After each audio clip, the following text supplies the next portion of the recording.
How's everybody doing tonight? I just saw that anonymous versus Russia, so I was like, I think I'm going live. So, uh, let a few people fall in. Let me see. Make sure it's coming up. Yep, I see me. Stream health looks good. So it's cool. Just want to welcome everybody. Let's see. Um, Let me share my screen while we're doing it. Boom. So I guess that's kind of what I saw that made me say, let's go live. Hope everybody's having a good Friday. I'm trying to get motivated, just relaxing. So, like I said, we let everybody fall up in here and see. Make sure I'm coming on my phone. I'm not coming up. Salute. What's up before the billions? What's up, Adrian? I guess I'm good. Everybody doing tonight? So I'm trying to figure out if this is a positive or a negative. So we start off with the Daily Mail. Hacking Collective Anonymous declares cyber war against Vladimir Putin's government before announcing they have taken down the Kremlin's back TV channel RT. What's up, Peter? Glad you can join us. Casual economist, glad you can join us. So let's we're gonna get into it. So we're gonna talk about anonymous. Gonna figure out this good, bad, no issue, big issue. I'm still trying to wrap my mind around it. Once again, if you got any questions, just throw them in the chat. Let's see. Now, that's gonna, yeah, it's gonna get super interesting. So we're gonna kind of drill down into that. Like, okay, is that mean Russia's on top, Russia's below? Anonymous gonna tip the scales. We'll talk about it all. Russia is kinetic though. You know, they got boots on the ground, man. That's a different that's a different animal than typing on the keyboard, but we're gonna get into it, right? So we're gonna touch on all those things. So let's kind of I think that's the article I saw. So we'll just start with that article real quick to kind of give a quick level. It's super short. Once again, thanks for falling in. So let's kind of you see the title that just came out. Anonymous hacking group declares cyber war against Russia. The hacktivist group Anonymous declares cyber war again against Vladimir Putin's government. The well-known international hacking collective made announcements on its Twitter account Thursday, shortly after Kremlin commenced military action. The message read, the Anonymous Collective is officially in cyber war against the Russian government, shortly after the group claimed responsibility for taking down Russia's government website, including the Kremlin and the State Duma. So I guess they already started, right? In a later message, the group revealed that it targeted a website of Russian state-controlled international TV network RT, tweeting that it's taking down a website of Russian propaganda stations. In response, Kremlin brutal invasion of the Ukraine, RT website appears to still be offline. Right, so Anonymous is there.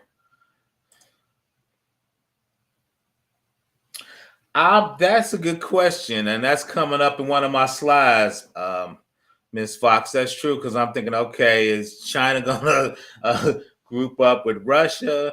Are we gonna group up with Ukraine? Is Israel gonna group up with us? Right? Are we gonna help Anonymous? So we're gonna get that to Miss Gray. You're right there. That's what we're thinking, right? In the letter message, the group targeted a control website, right?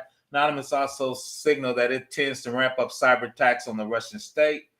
We're convinced that sanctions against Putin's criminal regime will have no effect. We call on countries that support Ukraine to sever ties with Russia and expel Russian ambassadors. Anonymous will intensify cyber attacks on criminals this afternoon. They're calling it Pound Up Russia.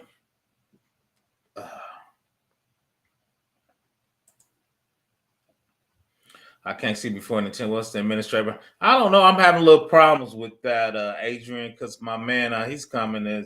Gabe said he was having problems. I think that's something to do with Restream.io. Does that mean we're in a tech? We've been in a technical war. Russia been beating up Ukraine for about 3 months, Miss XGX1. So yeah, we're definitely there. But are we in it? Yeah, I'm sure we happening. Salute, Wally. Glad you can join us. What could they do about this? You talking about what could Anonymous do? Expand on that. I'm about to drop the link before the billions. You can come up in a minute. Activist group renowned for targeting the government and organization and policies they disagree with, such as cracking down on protesters. Past targets of Anonymous include government agencies. They actually targeted the United States, Israel, Spain, Uganda, and groups like the Ku Klux Klan and the Islamic State. Russian invasion of Ukraine appears to be in full swing. Kremlin troops reportedly reaching the outskirts of capital Kiev. Cyber has already played a major role in the Russian-Ukraine dispute over recent weeks, which has now spilled into armed conflict. Ukraine government and critical services have been repeatedly hit by attacks believed to be perpetrated by the Russian cyber criminals. Russian government, I wouldn't call them criminals. It's also been reported that U.S. and UK are considering launching offensive cyber strikes against Russian government and critical infrastructures to disrupt its operation. Right. So, like I said, how far are we going to ramp that up? Yeah, I got to figure out what's going on with my Restream.io. So I don't know. Before the billions, I got to dig into that. I actually sent them a message about that. So I'm working on that before the billions and Adrian. That's not me. That's Restream. So once again, everybody's about to ramp up cyber attack on critical infrastructure, right? So let's talk about at a high level what people consider critical infrastructure, right? Before we start diving into some of these. Let's hit Anonymous. I just pulled up the Wikipedia. Anonymous is a decentralized international activist and hacktivist collective movement primarily known for various cyber attacks against several governments, government institutions, and government agencies, corporations, and even the Church of Scientology. Anonymous was originally created, they believe, around 2003, representing the concept of many online and offline communities simultaneously existing in an anarchy, digitalized global brain, or they call it the hivemind. Anonymous members are known as anons and can be distinguished in public by wearing the Guy Fawkes mask in the style portrayed in the graphic novel and the film V for Vendetta. However, this may not be the case, as some of the collective preferred instead to cover their face without the well-known mask as a disguise. Some anons also opt to their mask their voices and voice changes or text to speech, right? So where's the mask at? That's the classic mask they wear. You know, it's been in a ton of movies, right? So that's it. So I'm struggling today. Struggle streaming already. But so that's the classic mask. Like you said, you've seen it in movies, right? So once again, they're directly the good guys in this, and gonna take the side of Ukraine and launch a cyber attack against Russia, right? So their 2022 thing is, of course, Ukraine cyber attack. 2021, they were attacking the Republican Party and other things. Let's see, 2021, they attacked the Ku Klux Klan. They did some support for George Floyd in the past. So they're well known to pick certain things. Wait, what kind of shenanigans of the Church of Scientology?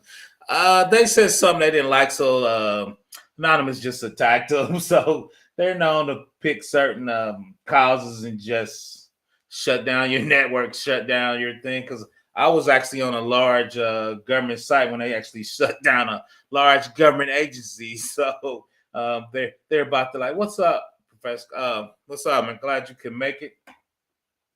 So let's talk about what, from a government and even personal side, what do we consider as critical infrastructure, right?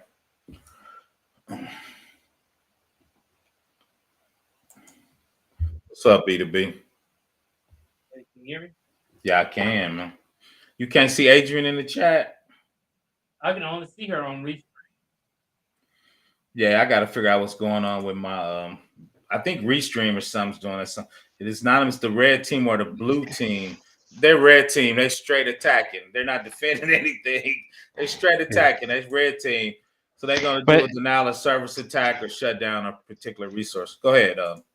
yeah, I was gonna say I don't think it's restrained because like even when Adrian comments on like the videos, I can't see it either. Well, I can't like them or anything. It just says error has occurred. So I think it's just YouTube in general. You think it's YouTube? Yeah, I think Uh, it's YouTube. I probably shoot him a message. Okay. Well, I don't know how to shoot YouTube a message.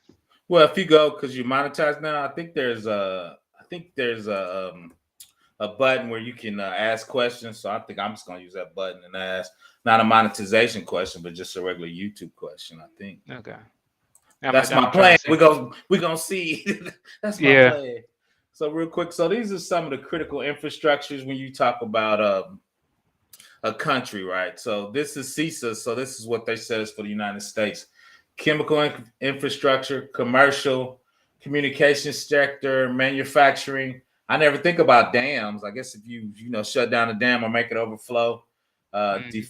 defense, industrial, emergency service sector, of course, energy, financial sector, food and agriculture, government, healthcare, information technology. This is what I worry about: nuclear reaction, material and waste, Mhm. transportation, and water and waste. But now, Gabe got me feeling a little better because I guess we don't have that hooked up to the internet, so you got to do something special to get to the nuclear power plant. But I know the electric grid is hooked right to the internet, so I mean that could definitely be an option. So You know what is that? I would be thinking about it like I'd be scared of all of them.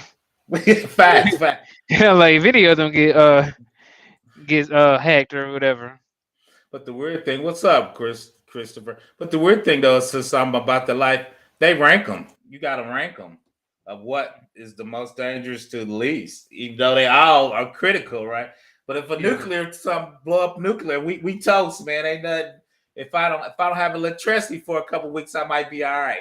But right, so you got to rank them. I don't know, man, because a lot of people rely on electricity. Because imagine all the people who are on oxygen and stuff like that, and Yeah, require like their medicine or to store five, food. five, That's five. a huge one. And that's going to be the question too. Is will anonymous attack something like that and just have collateral damage? Because I promise you, Russia will. They be like that's just part of the game, right? You know. Well, we already have the pipeline around facts. You're right, Gray. And a lot of people think colonial pipeline was done by Russia to begin with. A lot Mm, of people think they were practicing. So you are correct on that. that's a great point. So if you look at the pyramid, script kiddies are at the bottom.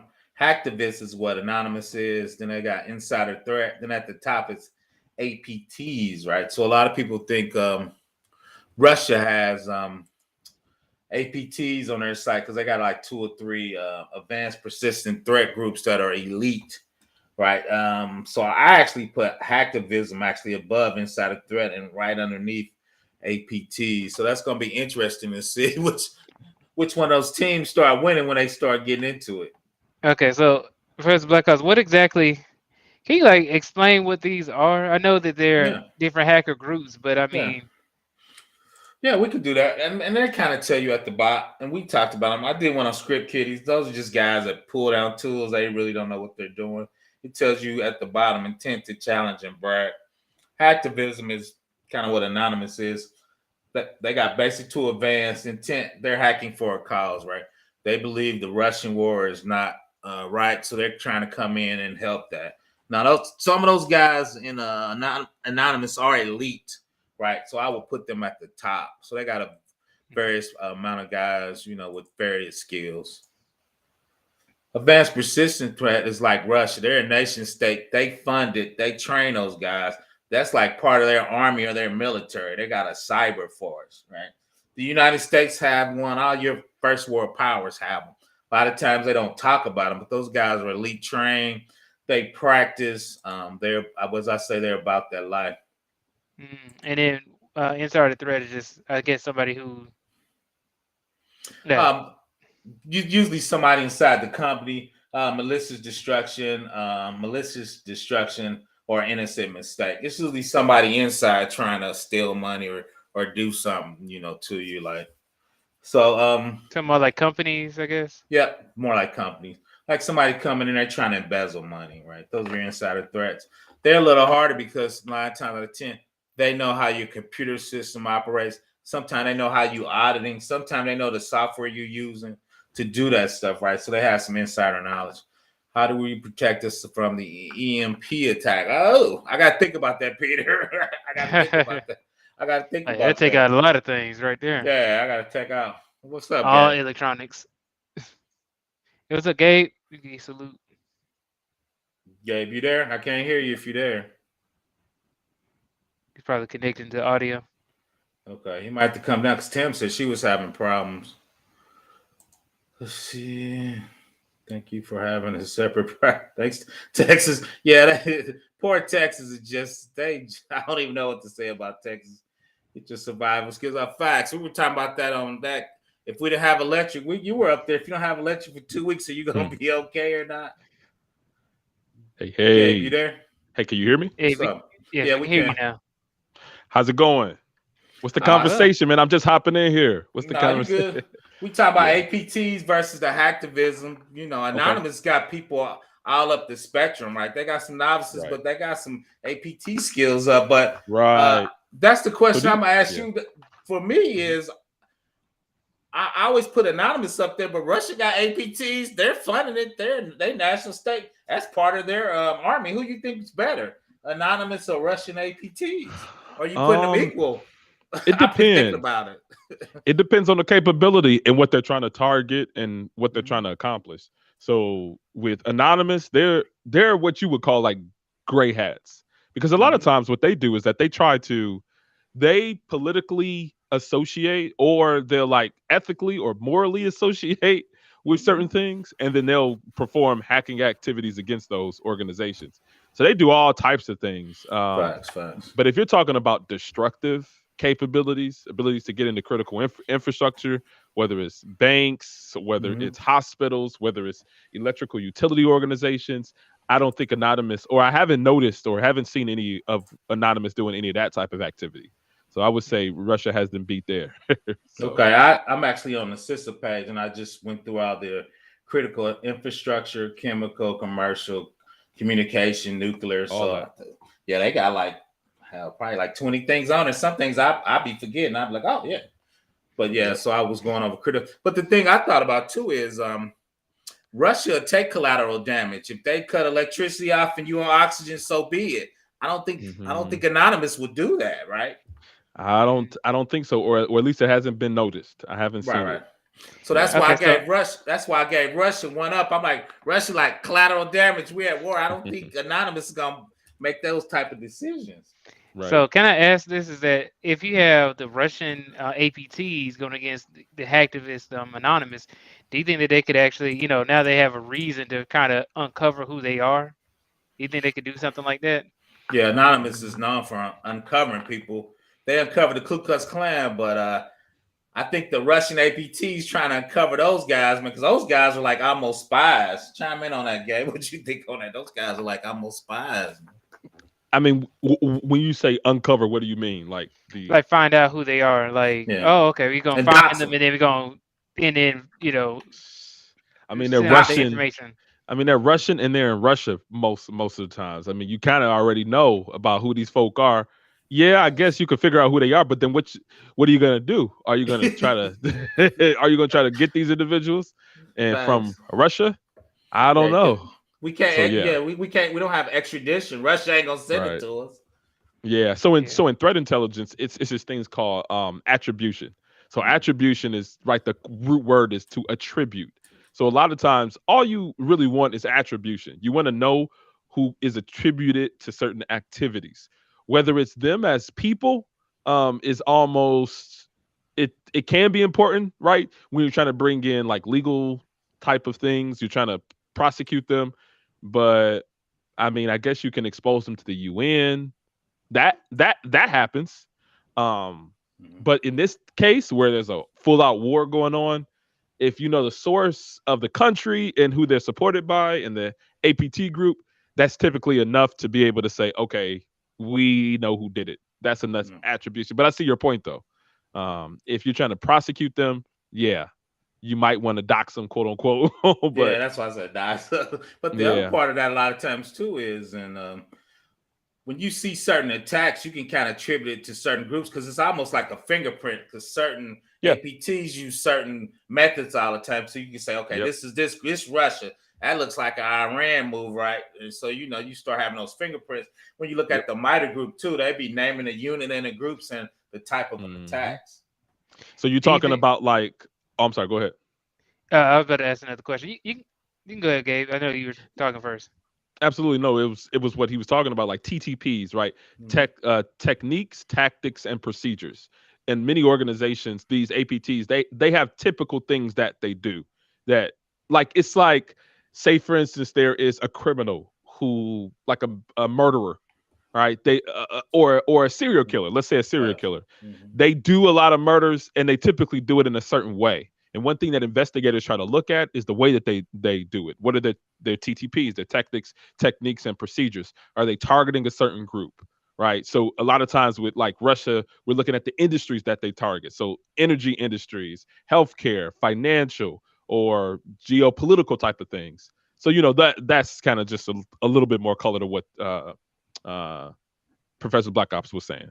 But yeah, Right. it can get real interesting really, really quick. Yeah. Then two Okay. is So hold on, so what about Oh, good. hold on before the beat.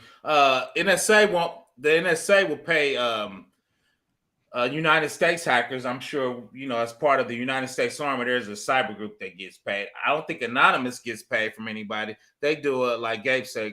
It's a hacktivism or a moral code. Russia, those guys are on payroll, right? Because Russia pays them. So if you're an APT for a nation state, the nation states pay you for who you working for. Go ahead, B2B. Yeah. Yeah. So I was going to ask, what about these large corporate companies like Facebook and stuff like that? Could they? I mean, like I remember when Facebook was down. Not only Facebook, just all of Meta, WhatsApp, Instagram, Mhm. everything. Do you think that maybe one of these APTs could have the possibility, or are responsible for it actually going down? Um. Uh, So I wouldn't say so, yeah, I don't think so. Okay. Go ahead, Gabe. but go ahead. No, no, no. I'm like you. I don't think so. I don't. There was no benefit. I don't think for APT. They want it up because they're using it for misinformation. They want to Right. have people in the country fight. Or what they were doing, it was called a hybrid wars. They were telling the citizens of Ukraine, "Your bank is crap. Make them run on the bank and take all the money out." So that was making people have fear in the country. So they actually want those up B2B because I can do misinformation, disinformation. I can do fear stuff and that's what they do as Absolutely. part of those hybrid campaigns. Chime in on that, Gay. No, that's exactly what happens, right? They want to use these social media platforms as a weapon rather than just taking it down altogether. Because how else can they spread misinformation to a large audience of individuals? So they look at it more, these social media platforms, as more tactical than a nuisance. Now, if it was a nuisance, right, they'll just wipe it out. But in Facts. this case, it's very much so tactical for them to accomplish their military goals. Right. I even saw that Instagram is doing this now, where they say this is most likely Mm-hmm. paid by Yes. a Russian. Russian activist group or something like that. Yeah. And I thought that was interesting. I was like, wait a second, what? Like, but then when I saw the posts on there, they were talking about capitalism and all this other talking bad about it and stuff. And I was like, oh, okay, so I see what they're talking about. But it's different though, because the more sophisticated, like I guess social media misinformation, they're a bit more imperceptible, right? They're not as easy to recognize because they do things called like account aging, right? Have you heard of that before? Like when they just let an account sit for a long time, like years. Well, no. So what they'll do is that years before they'll open like 50 accounts, but they'll regularly post to these accounts things that don't seem like it's any way associated to, say, for instance, Russia, or it's not associated to any political group, right? They'll build up a following. So it looks like a legitimate account that has been active over a certain period of time. And then all of a sudden, they'll kind of little by little start to implant things into their following, right? So that's really what we're seeing, right? More imperceptible, imperceptible messages of misinformation coming from aged accounts, like an aged Twitter account, an aged Facebook account, or Facebook and Twitter groups. So it's a lot of that happening, and we've been noticing it. Like I've been seeing some threat intel reports, and I've been seeing a lot of that, and they kind of name and shame those accounts. Yeah, like no, that's cool. The real and I ain't gonna say I admired it, but China's playing a 200-year game to take over the world. Oh, so those easy. accounts are 10 years old. So you thinking that can't be what? Man, they've been growing those accounts for 10 and 20 years, so they look real. Yep. So they've been fooling these accounts. So when you look at them, you won't think, oh, well, they got my friends and their friends. Man, they've been planning that for like 20 years. They playing a long game. Right. Yeah. Do you think that through social media that could actually, like, what what I mean, like, what could they actually do? I know they're spreading misinformation, but I mean, they're like, controlling who you vote for a lot of times. Okay. They trying to pick who you vote for, how you lean in, trying to get you to get upset, get out your feelings. Go ahead, Gabe. There were also some more sinister accounts that were putting out misinformation. One of these was and this one that was noticed, it was shamed and banned. It was telling Ukrainian citizens escape routes to go in order to, I guess, get out of the cities where they were at. But these actually were leading to danger, to say the least. Wow. So there is some sinister nature to some of these accounts and putting out misinformation. So yeah, it can sway the opinions, it can sway the fears, but it also can turn into something, dangerous and much more sinister. Thanks. No, like you said, right. What if they're just playing the worm or Trojan horse on social media? Oh, yes, Ms. Fox, they're definitely doing that. There's worm, Trojan horse, like Gabe said, they're doing misinformation, disinformation, and two is I did one on the wiper virus. If they don't like you, they can just destroy your disk on your servers. Yep. So they got a myriad ways to attack you or get at you, Ms. Fox.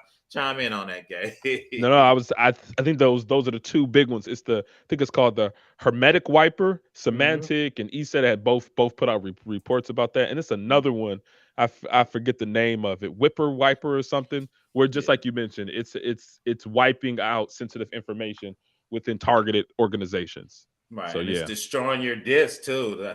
The cool thing is Gabe sent that to me. So I actually did a video where he was actually showing you how it was going into the hard drive and what command it was using to wipe the partitions out so you can't get them back. He was disassembling them. I'm like, oh, that's above my pay grade. But it was interesting. And let me tell you where, man, it's going down on Twitter, man. It's going down. That's where everybody is posting. People doing malware analysis, reverse engineering malware. It's all happening on Twitter. Yeah, Twitter. Yeah, facts. So you sent me that one. So I did a quick video and I did a couple things in there.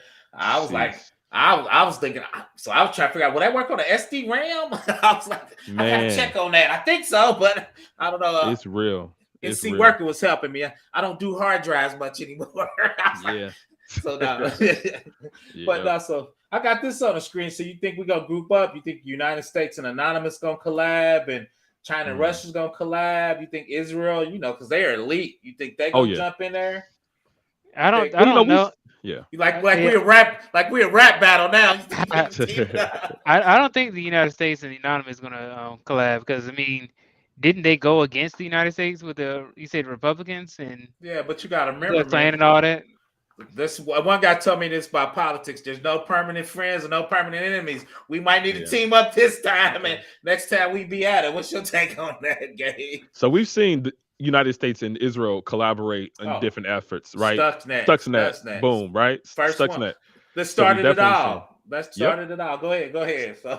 So we've seen this happen before between United States and Israel. So and they're also allies, right? America pretty much protects Israel from all of their bordering enemies from a geopolitical perspective. So I think that's possible. China tends to do so. They're big in cyber, but primarily a subset of cyber called surveillance. So they get into your environment, they monitor your activity. They don't particularly, they're not destructive. Russia is destructive. Russia will wipe out your information. They'll turn off your electrical grid systems. They will they'll mess up medical equipment. They'll send ransomware into Colonial Pipeline. That was a Russian APT, right? That we were fighting against. And so yeah, like they don't care. So I don't know if they have the same interest. I know China just wants to see what everybody's doing. So they'll embed like backdoors and they'll embed like malware into things that they manufacture from China. They'll do a lot of that. But Russia wants to destroy in many cases. Okay, so and let me ask you this then: is that actually so in Atlanta they had a whole bunch of tanks, all going on the highway to. I heard about that. Yeah, actually it was downtown, and they actually were sending them off to the effort in Ukraine, and then I was like, okay, you know what? And I'm pretty sure like the United States is maybe like an ally to Ukraine, I believe maybe. Yep. But also, I want to ask you this: is that do you think that the United States should even get involved in this? I don't know. America tends to get involved in everything, so Facts. It just seems to be. It just seems to be like the norm. And I think that there's been some conversation as to why Russia has been trying to has invaded Ukraine. It's because so pretty much NATO. America is like the major player within NATO, right? A lot of organizations or countries join NATO to have that American protection. So the fact that I think Ukraine was trying to join NATO, and because Ukraine is a bordering organization or a bordering country to Russia, that united front between Ukraine and America poses a threat to Russia. Because Russia, because that's right there on the border. So America would have a geographical advantage. So that's what I've been hearing as a lot of the reason there.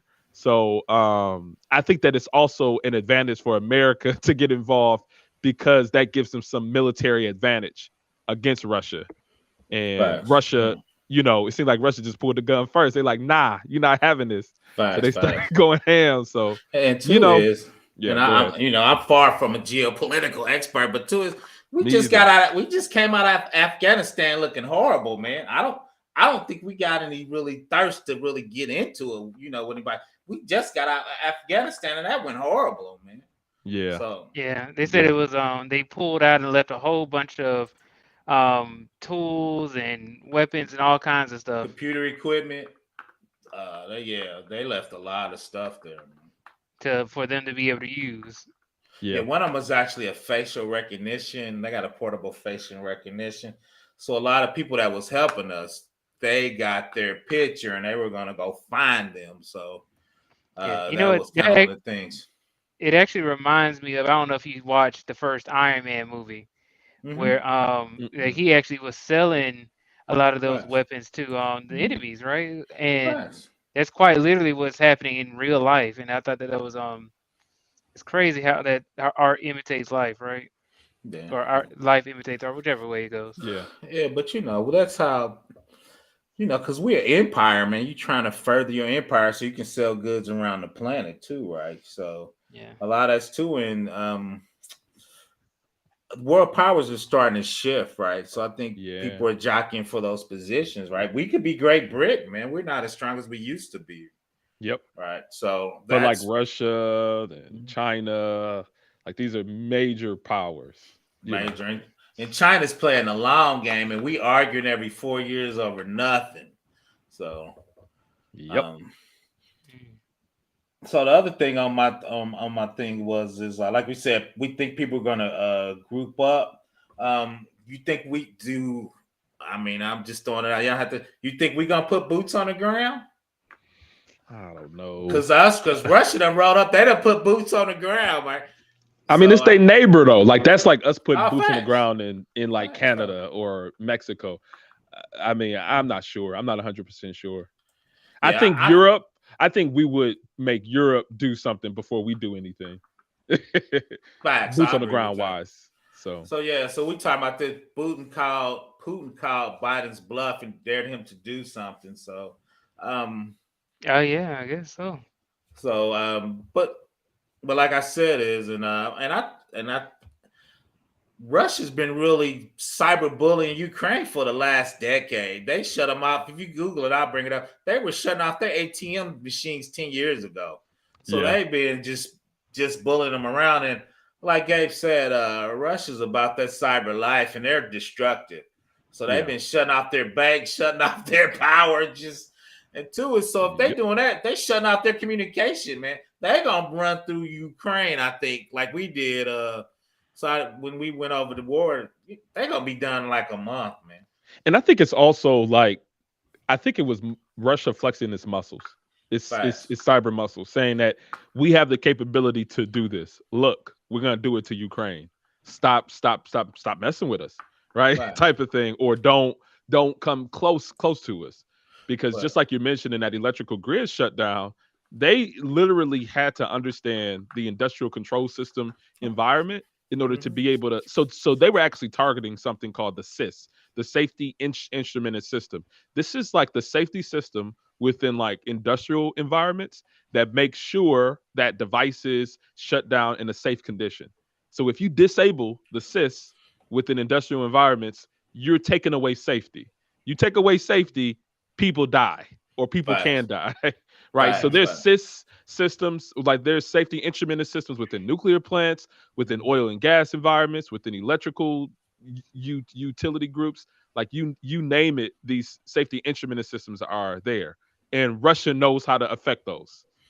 Is really so. But did you see that one thing? They shut down a few things in Canada, and they said that was a message to us to stand down. Did you see that on some of your reports? No, I haven't seen it lately. In Canada? Is it recent? Yeah, it was like a couple weeks ago. Like, hey, you right below Canada, so they were shooting their muscle. I'll probably bring it up. So I think, like you said, they're flexing. Isn't Canada going through something right now too with their president or prime minister or whatever you call him? I'm not sure. Justin Trudeau. I didn't hear that. I know I heard Russia shut down a few things. Like I said, I'll bring it up. They believe it was Russia sending us a message like, "Hey, do you really want to do this?" And I'm like, no. But why invade now? It's been a standoff for decades because NATO. They don't want NATO in their backyard. That's like Russia going up to Canada and putting some missiles up there. That's a little too close. So Russia's like, we're done. And they were coming closer and closer to an agreement, right? They were coming closer and closer to this NATO agreement. So yeah, they was too close. So they was like, no. America handles 7% of facts. Yep. We control NATO and NATO's too close. So Russia's like, nah, we tired of playing with y'all. Yeah, we should have never let y'all separate anyway. They were upset that they separated before Putin took over anyway. So even for America, like Alaska is right next to Russia. And then what if the United States puts some missiles in Alaska? That's why we have it.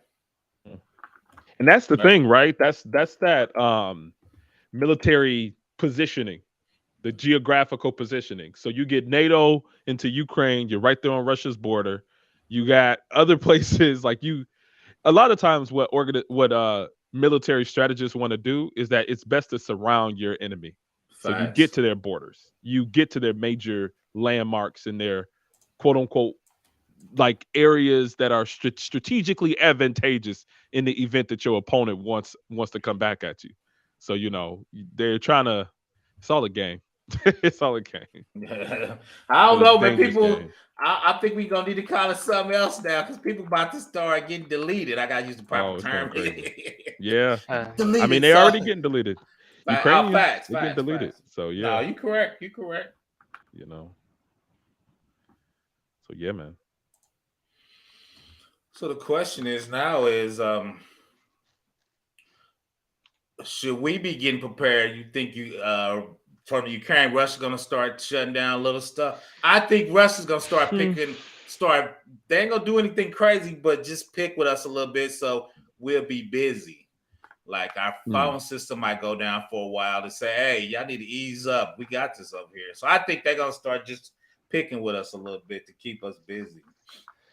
I don't know. We'll see. We'll have to see what effect they can. So I know that. So you know how it is in the United States, like every city or whatever, or every region has a local utility organization.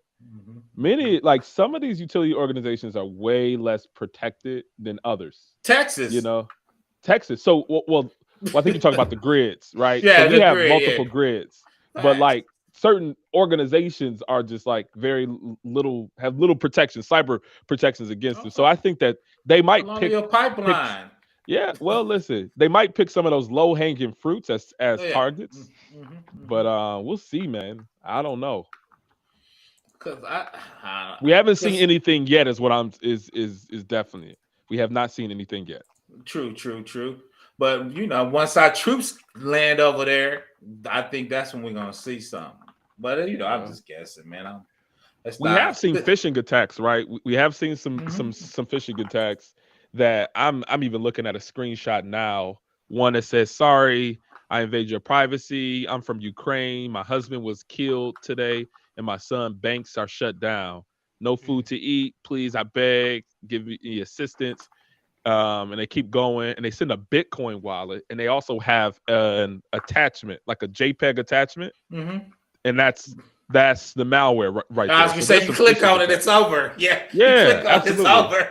Absolutely. So we've been seeing that, right? Some targeted, and that's to just random civilian organizations in the U.S. So we've been seeing the proliferation of that.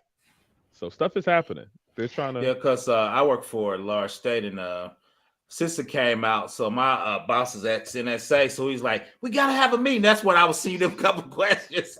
So we met, we talked about it, we making sure the system's online. And a lot of government, if it's not crucial or what is it called, mission critical function, they're gonna shut it off in a minute. They're gonna start running only critical functions in a minute. What's your thoughts on that, game? Oh, I'm sorry. What's that? What's your thoughts on that? I think the government's just gonna start running critical function stuff, and just a lot of organizations do have like a manual process, especially for like industrial organizations. So I do see a lot of that, and military. Yeah. What's up, brother Lou? Hey, what's up, Lou? Hey. How you doing, man? What's up, guys? How y'all doing? But we brain trusting it today. Brain trusting. Yeah, I tell everybody, get you some water, get you some soup. No, I'm just playing. Go ahead, Lou. Go ahead, Lou. No, you good. I was just coming in here, just talk. I was just soaking up some game. We were talking about it yesterday, just the different, what's going on, just the whole geopolitical, game. Yeah, man. I wanted to hop on, but I was super duper busy, man. I just got free. No, it's cool. I understand. It's because I wanted you to kind of break down that script you sent me, because I think it was C++. I think the script, but just I think you were telling me the type of malware it was, where I believe you said it deletes directories and so it's called like wiperware. Yeah, absolutely. Okay, that's right. And it was found in like being used against some Ukrainian, I think it was some financial institutions. So it's pretty much wiping out, financial records within Ukrainian organizations. Yeah. So So what happens is that organizations, I think this was ESET and Semantic, they have what you call like incident response retainers. So when these Ukrainian organizations get hacked, they reach out to these consulting companies and they send those samples to them. So they'll come in and try to help them, and that's how we're able to get and understand what's really out there in the wild. So yeah. Will backups be able to help fight against the fact that they got everything wiped? That's one of the major things that's told for organizations to have backups to a certain period of time. Yep. The problem though is we're too cool. All the backups are online. Yeah. So I was getting on our guys. We do it offshore. I was like, well, if the server can move the backup tape to that backup unit, if I hack, I can escalate my privileges and get to the tape and delete it. I'm old school. We need to take that tape and put it in a fireproof box, man. We need to go back to 1980. Box, We trying to be too cute because you trying to leave. They want it to be warm so they can get it quick. I'm like, dude, take it off that, because if you can push it over there, I can escalate my privileges. What's your thought on that, Gabe? You could also use some network segmentation techniques, right? You could be able to, so there's things called like data diodes. It only allows traffic to go in one direction. So you can have some data diodes. You can use some other network segmentation for those critical servers to only push data into one direction, and that nothing can come back. I agree with you. I just know, and I got to be careful. Most guys think they can do it. If they mess that up, man, be toast, right? Because that means you got to get that configuration. And I know you've seen a lot of people mess those type of configurations up. Sure.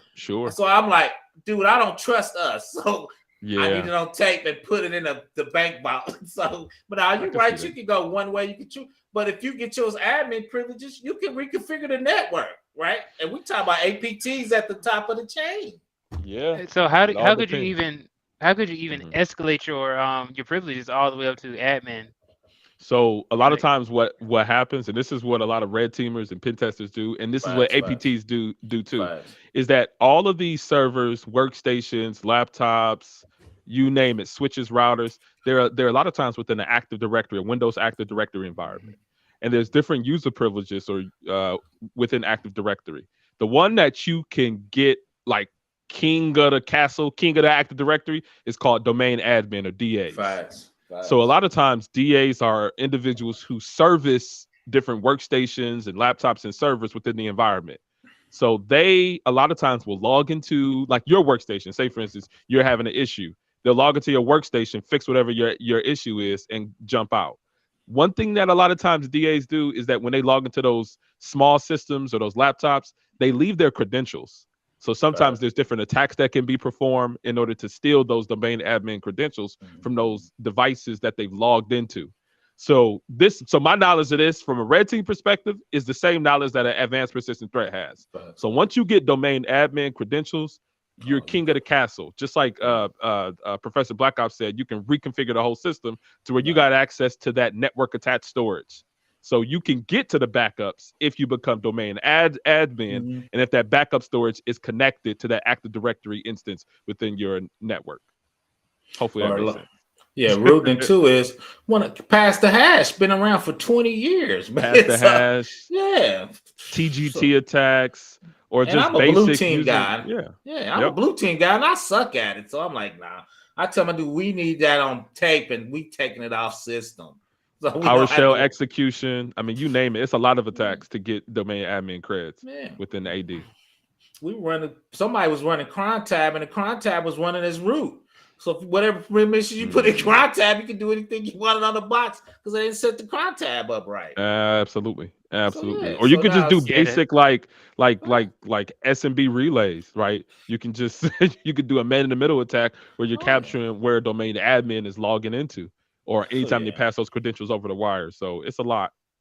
B2B, those are advanced techniques, but they're out there and they're not super hard to do, depending on the level of your admins and how they set up your network. And that stuff name is hard to set up correctly. Go ahead. Yeah, because I know that man in the middle attacks always shows up in the OWASP top 10. Always, for the last 20 years. Easily. For the last 20 years. Yeah, man. So this is just one of those things where, like, I can kind of follow what Gabe was saying. He was bringing up some stuff I ain't heard of before, but I can kind of follow. Like, he can get access to their device, and then Yeah. they'll be able to get access to their Yeah. password and stuff like So that. typically what Makes happens, and sense. let me say it much simpler. Typically what happens, that initial attack vector is like a phishing attack. So they get through it through email, and then once they're inside, they just try to go after the credentials of the most privileged person there. And then once they get those credentials, they can do whatever they want to do. If those backups are connected to the system where they have those high privileges, they can just do whatever they want to do. Facts. Even so, ransomware, it doesn't matter at that point. They can go wherever. Okay. So, Darren, I think we threaten sanctions because that's what we do, and it sounds cool. From the sanction standpoint, I just think that's level one in the playbook for what governments do. So if China and Russia were to collab on this, what could we even do? Because they're like, I see on the screen, you say China and Russia. What could you even do, since they're like some of the top in like these, maybe the APTs, maybe the in their attacks, maybe they're hacking. They're like the top people, right? So what would the United States be able to do against something like that, where you have two superpowers that are joining together? I mean, That's when it becomes a world war, right? I mean, when you have the largest superpowers colliding, then America gets Israel, America gets the UK, America gets everybody else, and then it's like we squad up and go. Like, it becomes another world war. But I don't know if it can. I don't know if anybody really wants that. Honestly, I don't think either side really wants it to be a world war. But yeah, man, that's just some of my initial thoughts. Yeah, man, I need to get my 6 months savings up before they can do all that. Get my savings account. What Gabe is 100% correct, but Gabe would tell you there's compliance. They got CMC sticks, so they try to get you to harden so you can handle those type of attacks. But realistically, I mean, so I mean, certain agencies are at different levels. Like the Department of Homeland Security is at a different level in different security. So they tell you how to harden your system to be able to withstand an APT attack. But I mean, that sounds good on paper, but in real life, that stuff is really, really hard. Yeah, would this affect jobs as well in the United States? I mean, I'm sure it will, because there'll probably be a lot more military spending. But I mean, like, just jobs that maybe are not related to the military, like like recruitment, right? As an example, do you think that this will just change how we actually do things here? I don't think so, because like Gabe said, I don't think we're gonna get to that level. So I think we just gonna pound our chest. They're gonna pound our chest, and I think we just gonna give them Ukraine and call it a day.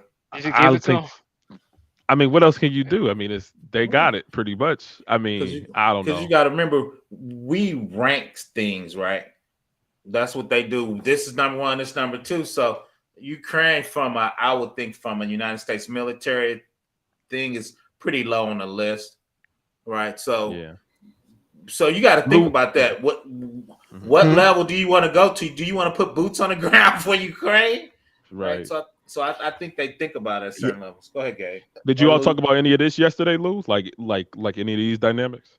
Yeah, I was definitely talking. Well, yeah, I did talk about that. I talked about apparently China and Russia aren't as big allies as perceived to believe. They're not like the best of allies per se.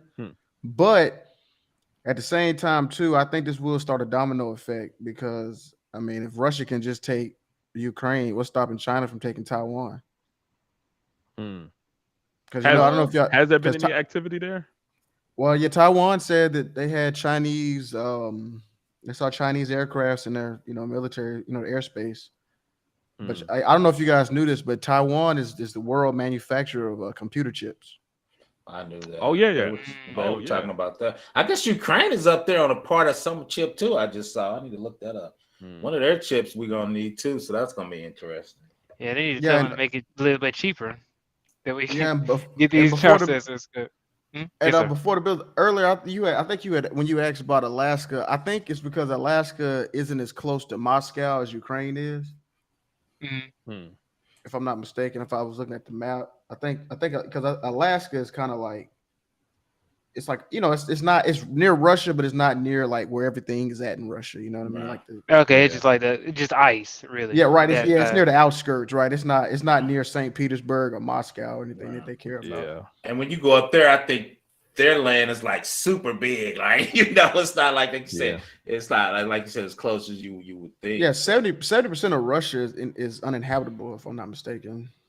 Because that's why it's they just because of the frozen cold. tundra. Yeah. Right, it's just Yeah, frozen so- tundra, right? that's why they so mean. Peter Investor said Russian attacks remind me when a company do a hostile takeover approach. Yo. Facts. It's a little I'm just more looking at this hostile than that. geography.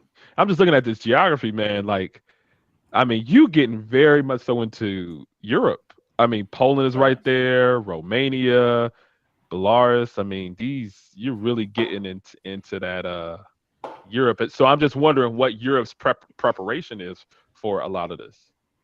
So that's What the are they thing. doing? You think we dividing up the world right now? We just go divide it up. Everybody's just taking pieces because, like I said, I don't think after our Afghanistan move, I don't know how much stomach we got unless you down close to Cuba or something or in Canada. And in Africa, I'm sure up for grabs. No. Facts. China Right, done bottom up. I was but about I'm to say leaving it that. alone. I was about to say China done China. bottom up. Yeah, China Go ain't ahead, letting that Lou. go down. I was gonna say exactly what you said, bro. Yeah, so I don't know, but that's a whole different. China plays a cyber game, Russia plays a nuclear game. Either way, the U.S. needs to be strict. No, that's true. Yeah. So yeah, but like you said, everybody's got numbers and evaluations on things, and how much you want to how much skin you want to have in the game, man. So I think Russia just kind of figured out. I don't think I really want none of this. So did I see arrested 2 Americans who arrested for stealing 2017 and live Russia? I think I did see that about the Bitcoin theft in there in 2017. Oh, that's another thing. Is that if they were to shut down the financials of all these banks in Ukraine, I mean, they couldn't do anything like to Bitcoin or anything like that, even if Russia had like the best APT, I they probably think they couldn't do could. anything.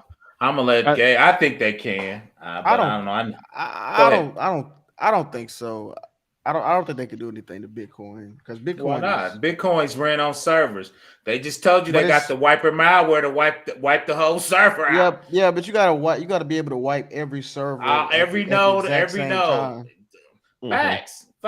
It gotta be every server at the exact same time. And that's facts. Yeah, you gotta come to America for that too. Our servers.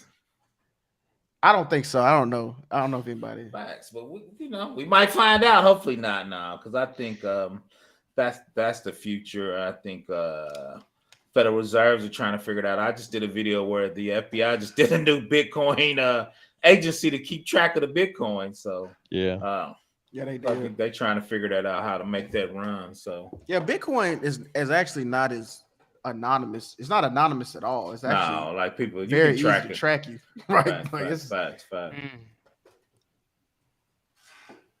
Now Monero, that's the one. That's do they? I'm sorry. Go ahead, go ahead. Go ahead. I was about to say, do they even allow people in like Ukraine and Russia to even invest in those in Bitcoin and stuff like that? China don't. I think China was doing their own coin. I don't know specifically about Russia. I know China. I'm not sure about that.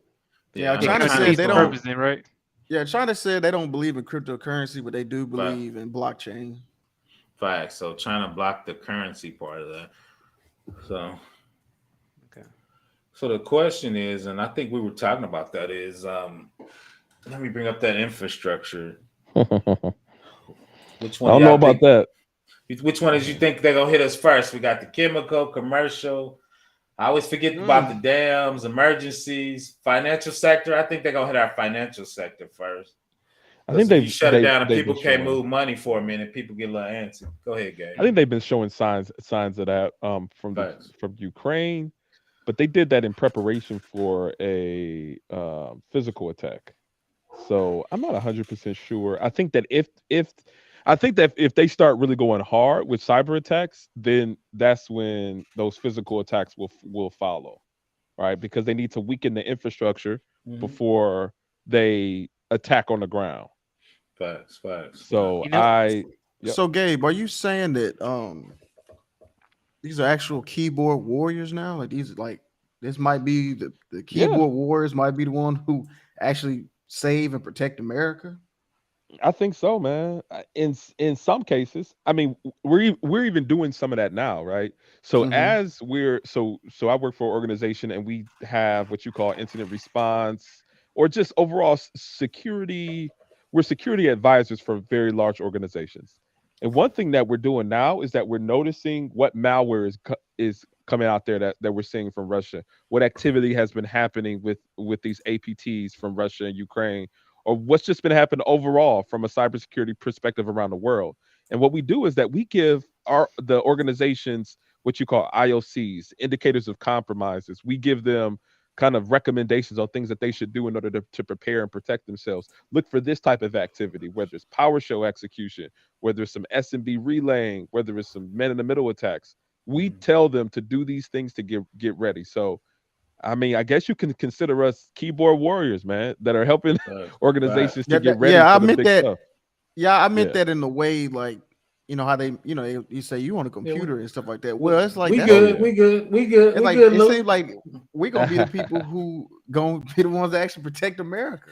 You know, well, because now everything is so connected, even internally, even all the infrastructure. So the first wave, Russia showed you they were pounding them for 3 months. Cyber attack before they put boots on the ground. Because now, if I can shut out your electronics and your communications, y'all can't talk. I can run straight down the middle, man. So I think that's even the way that we do attack of cyber. And even the way we do banking. I mean, when's the last time y'all actually went into a bank? I mean, I do because I'm old, but it's weird. I do. I do a lot. You know, it's funny, Gabe. Today I did get cash. Today, it's funny you say that. Really? Today I did get cash. That's. I mean, that's how often? If you would have said that any other day, I would have said a bit a while. But today, I actually did get cash. That's funny. Listen, it's been forever for me. I don't even know the last time I went to cash. I'm old. I keep cash. First Black Ops, you be writing checks.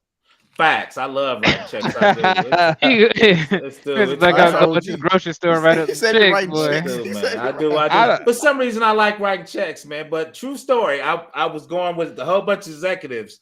We go to this restaurant probably 2 years ago. The credit card machine was down. Oh man! I was the only one who had cash. I had to buy. I was teased. I was like, y'all trying to be cute with them damn debit cards, but once the machine down, y'all can't eat. So that's it. I always keep a couple hundred in my pocket because I'm an OG. I'm just throwing it out there. I'm an OG. I keep a couple hundred in my pocket, man. See, that's the thing. You're an anomaly, right? Facts. That's an OG. That's an OG thing. My dad does the same thing. Yeah, but and I'm sure Russia knows that it's not a whole bunch of OGs out there. So facts, it's an anomaly. It's a lot of well, I meant, I mean, I was gonna say a baby boomer. I was gonna say that. Facts. I'm right, maybe. Gabe, explain that diode again. I think a data diode. Yeah. So a data diode only allows network traffic to flow in one direction. So for environments like nuclear plants, it's literally like a regulated network infrastructure device. Like it's hardware and software that only, like, you cannot have nuclear plants connected to the internet, and you need a data diode in order to send out telemetry. So things like, I don't know, like output of energy or power or something, you can only send it in one direction. So that's what a data diode is. And there's some vendors like OWL or what's another? I know OWL is one. I forget the other one. But yeah, go ahead. That's cool. But like you said, if I'm root or something on the machine, right, I can reconfigure the diode because I can do anything on that box I want, right? I don't know if you can reconfigure the diode. I think there is some physical components to the configuration. So like the same way with like PLCs, like programmable logic controllers, they need to be in a certain mode in order for you to be able to configure it. So data diodes are similar in their configuration style. Okay. So But you have that physical access to it, and you have to have that logical access to it too. Because originally we were talking about just the configuration of a basic network, right? You could, if that's one way. But if I become root, I can refigure the Cisco router, or just drop that, that subnet or that whole firewall, and just do what I do. That's why we that's why we always recommend multi-factor authentication. Facts. Right? That's not hard tokens, soft tokens, like but with the golden ticket, man, they were taking the whole token off of Active Directory. Right? So now I'm you because I took your whole session. So it's rare. Now you got to have a level of expertise, like that's ABT. That's not no script kiddie, right? You up the chain a little bit, but like you said, can't be done, right? So we get in the weeds here. I'm sorry, y'all.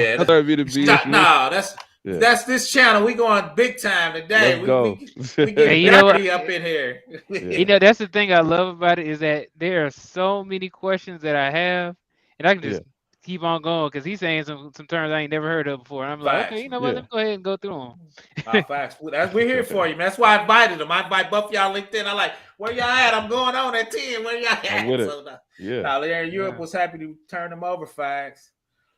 So, like I said, I used to work for DoD, and we rank these critical infrastructures and where they're at and what city they're at. So all that stuff is ranked. So so Professor Blackhouse, could some of these lead to other things happening? Maybe most definitely. You have the it says chemical sector, right? That may lead into the food and agriculture sector at the same time. Yes. Facts. And then financial, maybe they get into that, and then now all you can't afford to pay for things, so now the commercial facilities may dwindle. Let's do. If you do nuclear, that's gonna take care of all of that. So the thing about it too. Yeah, the thing about it too is that the good thing about it is that it's not like a centrally, like these industries aren't central. So there's multiple organizations that have large amounts of each industry. So they would have to target them all at it's not an easy feat in order to affect on a large scale like a complete industry. So we'd like to say that. I don't think it needs to be doom and gloom and fear, because no, 100%. Because Colonial Pipeline, you got that one part of the coast, but it wasn't the whole country. Right. Yeah. When I get it, there was people trying to put some gas in some trash bags, but it wasn't the whole country, right? They talking about it's going up to $4 for gas, and I was just like, man, what? Man, if you go up to war, it's gonna be crazy, because our supply chain ain't back to normal yet. To begin with, our supply chain, we got ships out still trying to get in the port. So, man, even stuff like lumber, man. Like I've been trying to put a roof on a rental property, man. The prices are sky. I mean, they went up like 12 times. Yeah, I got a couple of rental spots too, man. Doesn't insurance pay for it though? I need a new roof myself. And I'm like, I'm trying to see. No, these are like joints I'm building back up, like from foreclosure auctions. They kind of were like borderline dilapidated, so I'm kind of putting some life into them so I can rent them out. I love those. So I gotta put some roofs on them. So that's like the first step. It's like you gotta put a roof on the house, and then you can start building the rest. Yeah. What if the roof isn't messed up? Like you just these roofs messed up. These roofs is messed up. Some got holes in them and everything. They messed up. All right. Like a good roof, man, you talking 15, 20.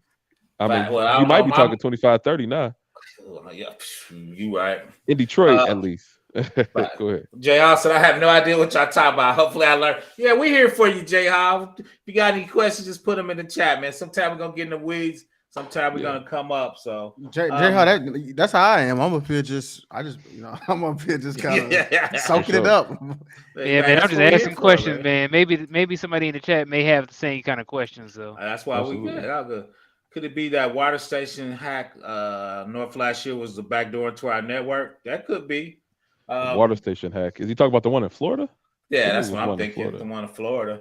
Because they was going to put too many chemicals, and my man just caught it on a humble, right?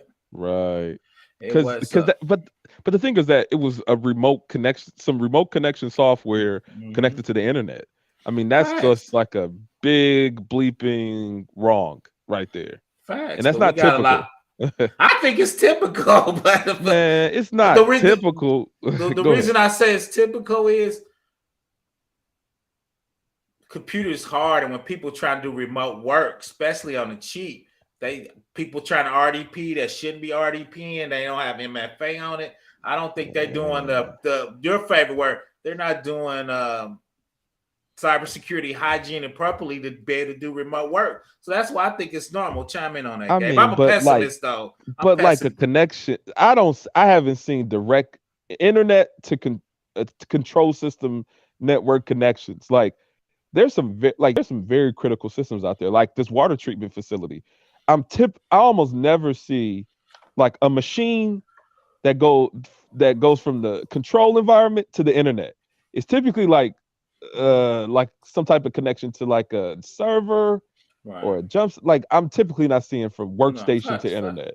Like that's kind of crazy. That was now you're right. That's like the worst of the worst, right? Yeah. But I see people, they RDPing into their workstation and get in, but they don't have MFA. The RDP is number one way people get in the box because they never set it up quite right. So that's why I say for those who are listening, RDP is a remote desktop protocol, and then remoting, and then MFA, multi-factor authentication, meaning that you need to like not only a username and password, but like you need to provide some type of like duo push code or something, or like some type of other code. So just trying to explain it for the audience too.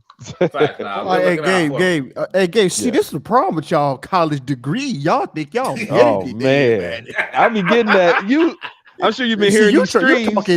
You're talking down to us. That's from a stream earlier this week. I saw that stream, Gabe. That's what I'm talking about. I saw that stream. Man. Oh my God. That's why I try to stay away from Gabe, man. Man, you know how I am, man. Listen. I'm confused, man.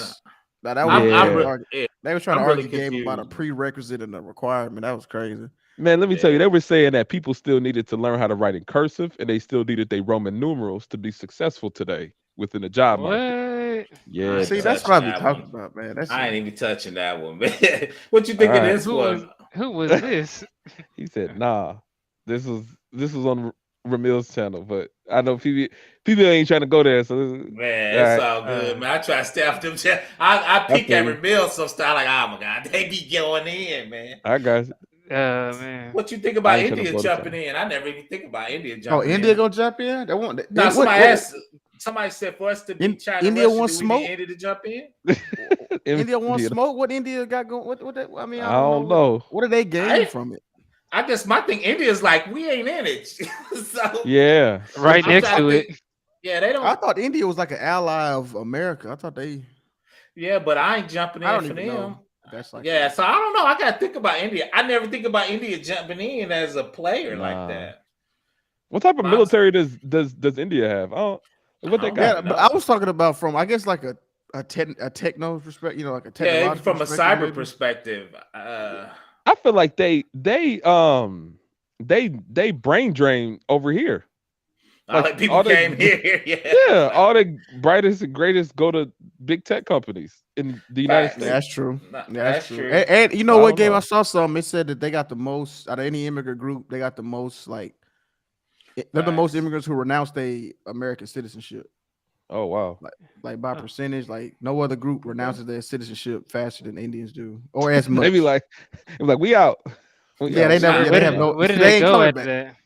They stay in America. They just stay in America. Oh, that's what you're saying. Okay.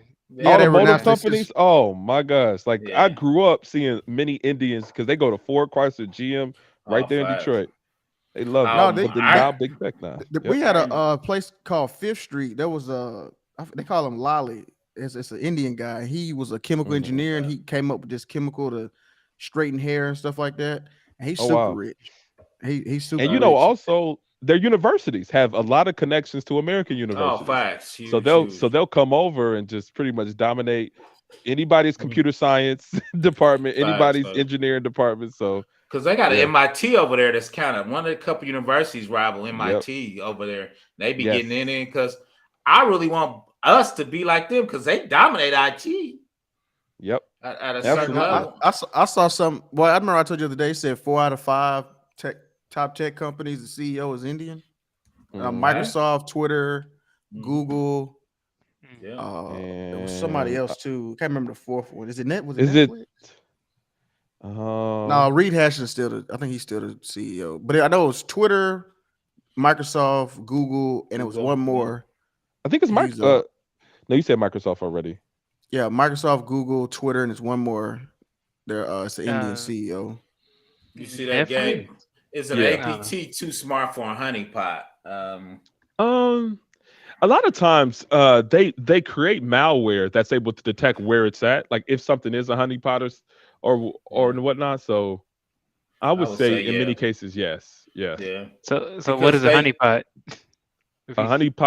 A honeypot can be a network or devices that act like production or real devices, but are really like collecting information about the activities. So you might have like a Windows server that has certain ports open, but it's not really a server. It's not really doing anything. It's like a fake. It's like a decoy. And kind of if you think about a honeypot, like you stick your hand in the honeypot, you stuck. So that's kind of the idea there. Oh, it was IBM and Adobe. But check this out. Another honeypot too is like those that show where they put a car in the middle of Chicago and they want to see fake trap. Yeah, fake trap. That's like a honeypot too. That's a honeypot, yeah. Then like two is before like Gabe said is part of the honeypot too is they want to see how you can attack it, like we were talking before. It's like a fingerprint. Yep. We're gonna see how you attack it. Then once we see that, then we can make sure our other systems can block that type of an attack. Yep. So a lot of times honeypots are being used by like cybersecurity researchers in order to understand what recurrent threats are out there. And they'll open they'll make the device act like it's something real. So they might have like an RDP port open, or they might look like it's like a Windows Server 2016 running or something, right? So once they try to hack it or they send their malware to that device, that honeypot, then they're like, oh, okay, I done captured the malware, and now they go into that to analyze it, and they go into the whole that whole type of thing. So yeah, honeypots are cool. I got a book on it.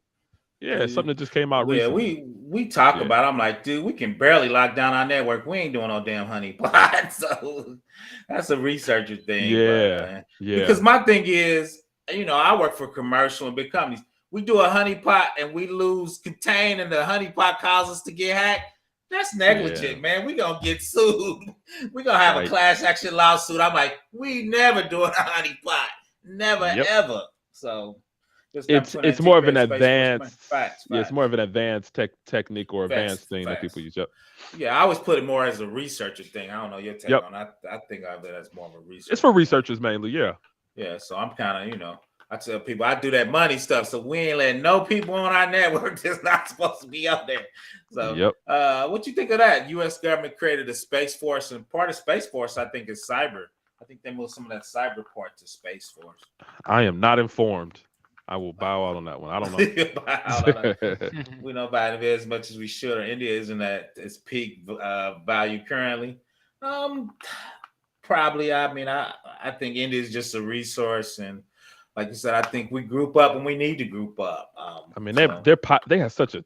I think they had a largest population density. I think they might be second to China, but they have. I mean, people are literally living on top of one another there. Yeah, I got some Indian buddies. If you ever Google driving in India, he said it's crazy. There's really no stop signs. Like you just kind of merge together this one mass of cars. All my Indian buddies are like, nah, man, I don't drive when I go back home. I get a driver. It's on a whole. They show people sitting on top of the train and on the sides of the train. I mean, it's just a mass of people holding on the train to go to work, man. It's like deadly. Wow. I mean, it was unbelievable.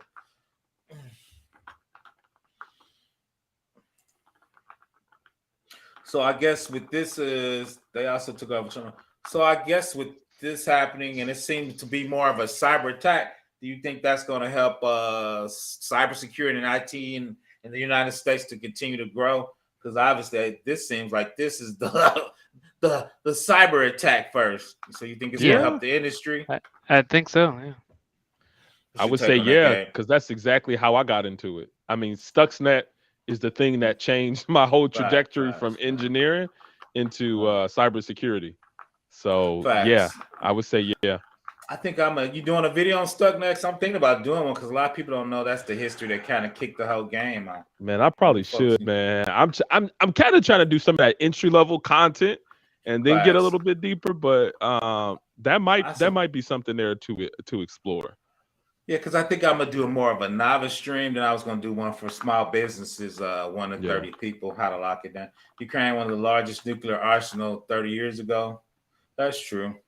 So you think, and he asked the question, you think we're Russia's hitting them hard because they don't have their nuclear stockpile like they had 30 years ago? Possibly. Meaning Germany or Russia? Russia and going to Ukraine.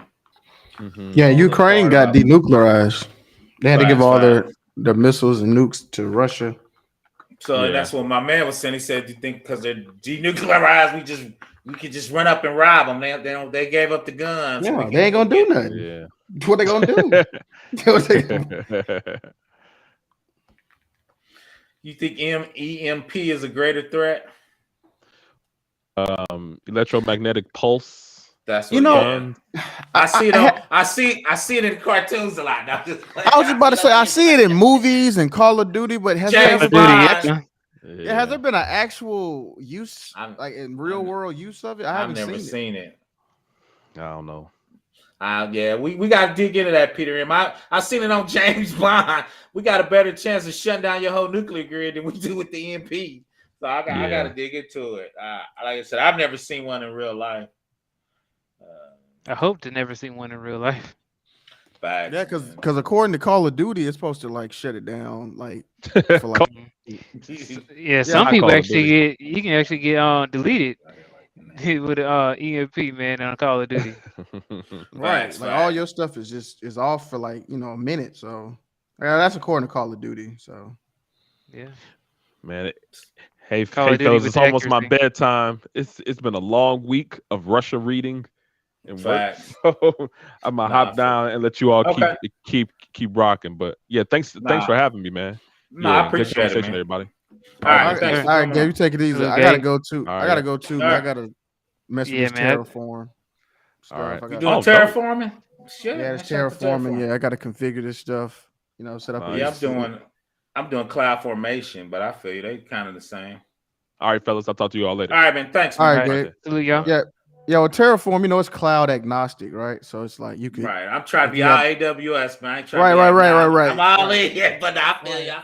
Right. Cam's always agnostic. I'm all in. I'm trying to do everything AWS. I'm doing Digital Lake on Sunday. So. Is she agnostic because she's more so into like just Linux and everything's based off of Linux? Yeah. So any place she goes, she want to be able to run it. So you can run Ansible and Terraform in AWS, Azure, Google, any of that, CloudFormation usually just runs into one space. So yeah, CloudFormation is just an AWS service. What's up, Keep It Techie? What's up, Keep It Techie? Yeah, what's up, man?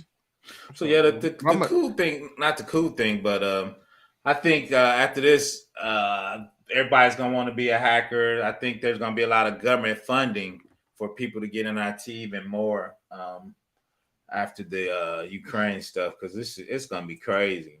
So does that mean that we'll have more black men in tech? No.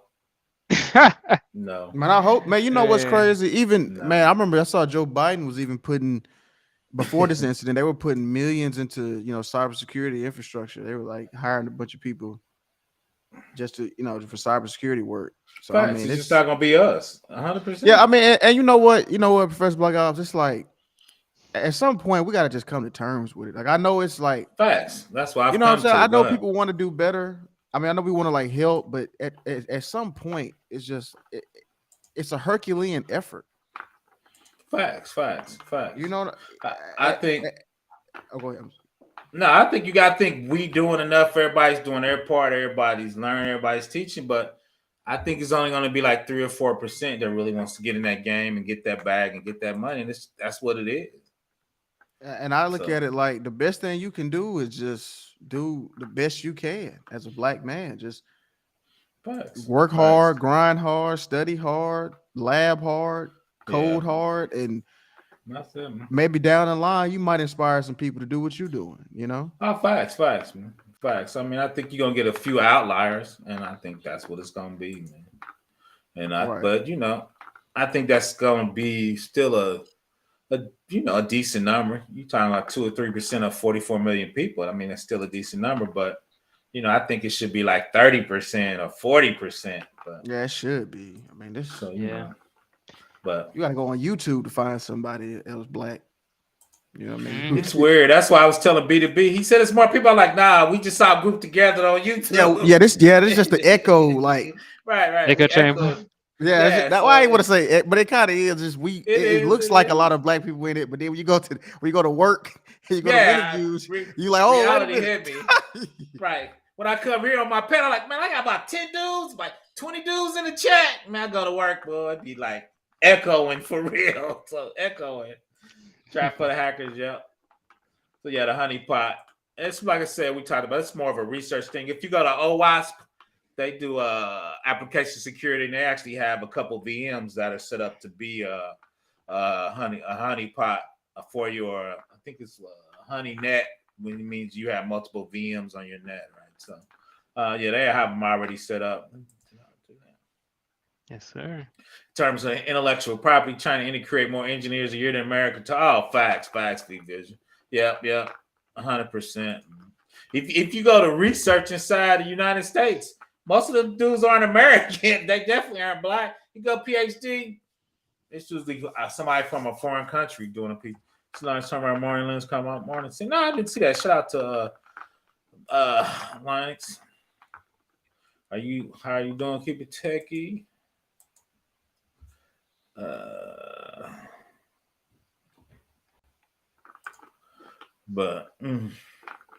Keep it taking said he wanted to come up.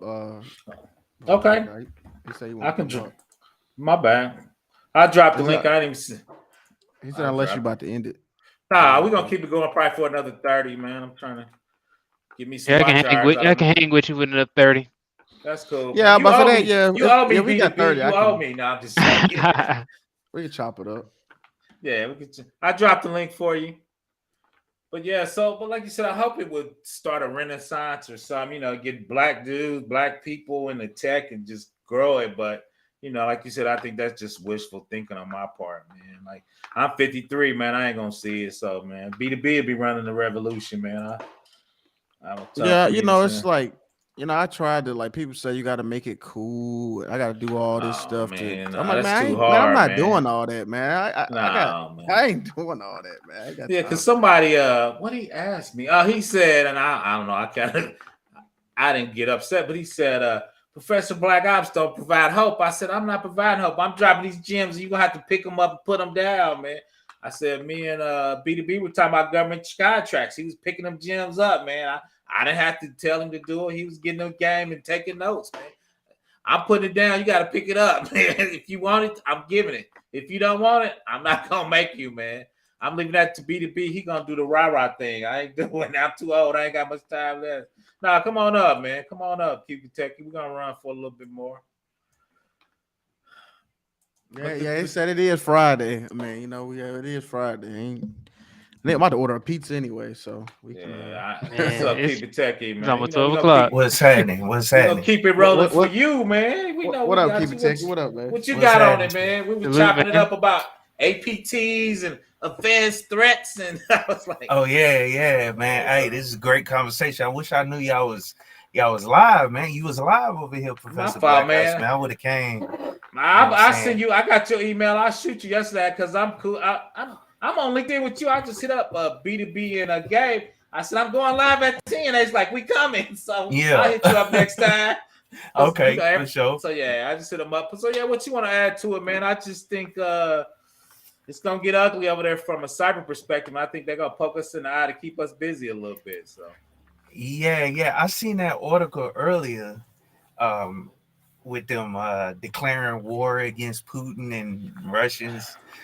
So I was thinking about doing a video on it too, man. Hey, go ahead, man. The more the merrier. I did a video on it. I did a video on it. Jump on the wave.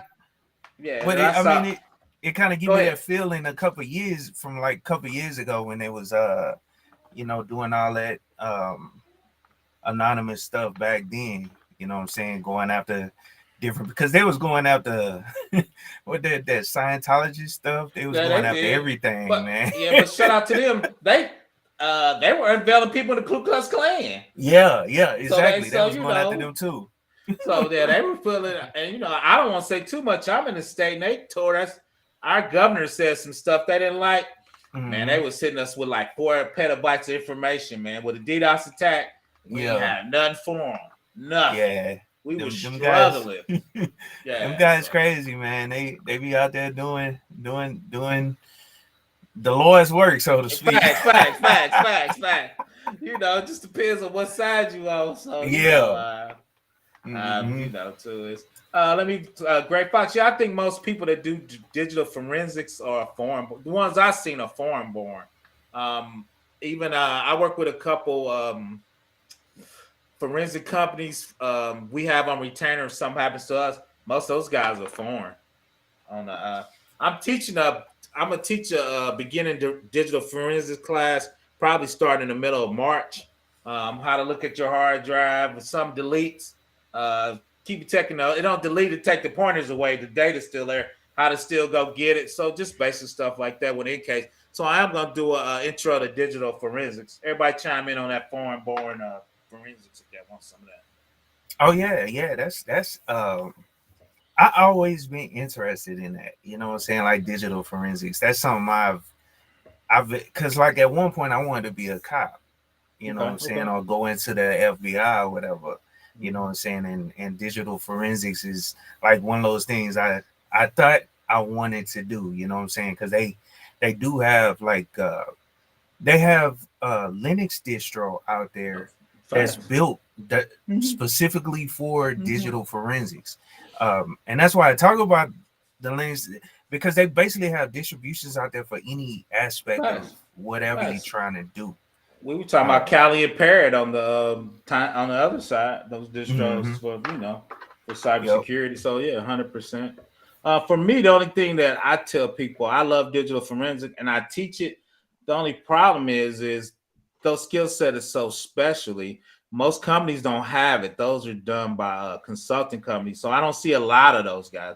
They get paid where, when you're a DBA, you see a DBA in every company, right? If you're a programmer, you see that in every company. Digital forensics, no, that's a niche skill. So I'll usually see that at consulting companies, and we usually get those guys on retainer when we need. So I don't think it's a lot of job. I could be wrong. I just don't see a lot of jobs out there in that. You gotta hit up those 3-letter agencies. That's where you can get into it because, and that's another thing that kind of turned me off from it because of a lot of the people they be going after be having that kitty stuff, you know what I'm saying? And they do. And all that stuff. And I couldn't see myself looking at that. I would want to kill. I would have wanted to hurt somebody with stuff like that, messing with kids. But yeah. Facts. Yeah. Facts. Ricky Soles, send me an email at professorblackOps@gmail.com and we'll link up on LinkedIn. Ricky Soles, send me an email at professorblackOps@gmail.com, all one word, and we'll hook up. Shout out to Snuggles, my favorite troll. I know she's gonna come up when I drop the link. We know Snuggles not coming up. I've been trying to get her to come up. Shout out to Snuggles, my favorite troll. But yeah, so like I said, I'm hoping it's gonna do a renaissance. I'm hoping this is not financial advice, this is not medical advice, this is not any advice, but you might want to put a little cash in your pocket. You might want to get a little extra water in your pocket. You might want to get an extra little food in your pocket in case somebody come down and shut us down for a couple of weeks just to poke us in the eye to tell us to leave some stuff alone. I'm just saying that Professor Black Ops got 400 bottles of water. He got 100 cans of soup. He got 100 ramen noodles. He got propane gas. And he got a little protection if needed. So, just throwing that out to the audience, just a little advice. You can take it or leave it, though. So I always just like to have a little backup just in case. That's so.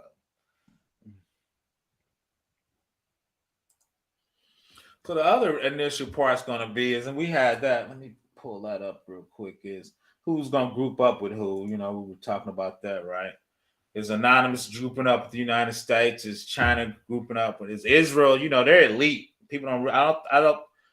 Israel probably is the number one cybersecurity country that has the most cybersecurity firms that's out there. Is probably Israel because they be doing it big. So it'll be interesting to see who we group up.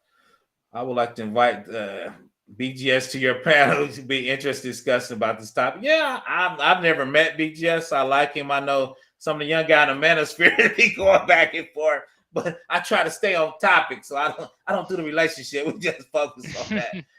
So no, I respect his game. So yeah, I was gonna go up on his panel. His panels be getting a little too spicy for me now, so I'm just trying to. I like my panels boring. Citizen Lou be having them spicy panels. I'm too old for all that spiciness. Shout out to Citizen Lou. So I'll be doing basic stuff. Well, when you talk about stuff like this, it didn't get that spicy. Then eventually somebody brought up black people, and then that's when it gets spicy. So right, and you like that smoke, Citizen Lou. You're a young guy, man. You be liking that smoke over I there, do. Man. I can't lie. Yeah, I do, man. I peek in. I be like Snuggles. I be peeking in a little bit, but I'll be none of that, man. I'll be like Snuggles was in the chat too. She was going into the chat. She was on the other day. She do. She be picking it. Talking about she gonna come up on the link. I was teasing her. I like, nah, Snuggles, if you come up, you need to go on somebody like Keep It Techie or Bernard Riley. You need to be on a bigger platform than mine. If you gonna cam up. Nah, Snuggles don't like me, man. Shout out. What's not like you? Yeah, me. Shout out to Snuggles. I'm just playing. She cool. Yeah, Snuggles cool. But I was telling she need a bigger platform than mine, man. My little 1300, she need to go up on Keep It Techie Bernard Riley when she gonna cam up, so everybody can see it. Yeah. So I'll be teasing her though. But once again though, I just think we need to be really just pay attention because this is gonna be interesting because I think this is gonna be future war. You're gonna wear everybody out with the cyber attack before you roll through. So cyber, we talked about, we the tech bros, we the tech guys. So obviously that's the initial attack vector. Like I said, in the middle of March, I'm gonna start teaching forensics so we can kind of figure out how to dig in and figure out what happened. So I think that's gonna be interesting. So I don't know, man. What any prediction? We think it's gonna be quick and it's gonna settle down. You think it's something we're gonna just drag out with cyber war because everybody's gonna team up on a planet? What you think it's gonna be, Luke? I mean, it looks like Russia. They already took. I think I said they took Chernobyl or something like that. Right. They decimated the air defense already. I mean, it looked like this is a pretty quick annex, a pretty quick, acquisition. Right. And what I'm really looking at is China now. So is China gonna be like, okay, well, y'all didn't stop Russia from getting Ukraine back, so we about to get Taiwan back. Facts. So yeah, I think that's the thing. I think we playing chess now. So that's the thing. What's on? I'm gonna get that to Keep It Techie. He about that military life. What's your thoughts on that, man? I don't know. It's like y'all said, it's the chess moves. It's a whole bunch of different chess moves they making. You know what I'm saying? It's so many things involved in this whole thing that's going on. I mean, you can look at going back to the history, how they did this 10 years ago to Georgia. Mm-hmm. You know what I'm saying? So I mean, it's just they trying to get what they want, and that's the way they going about getting what they want. You know what I'm saying? And putting themselves in a whatever position they trying to put themselves in. You know what I'm saying? It's all political and all, chess moves. You know what I'm saying? They take a little bit,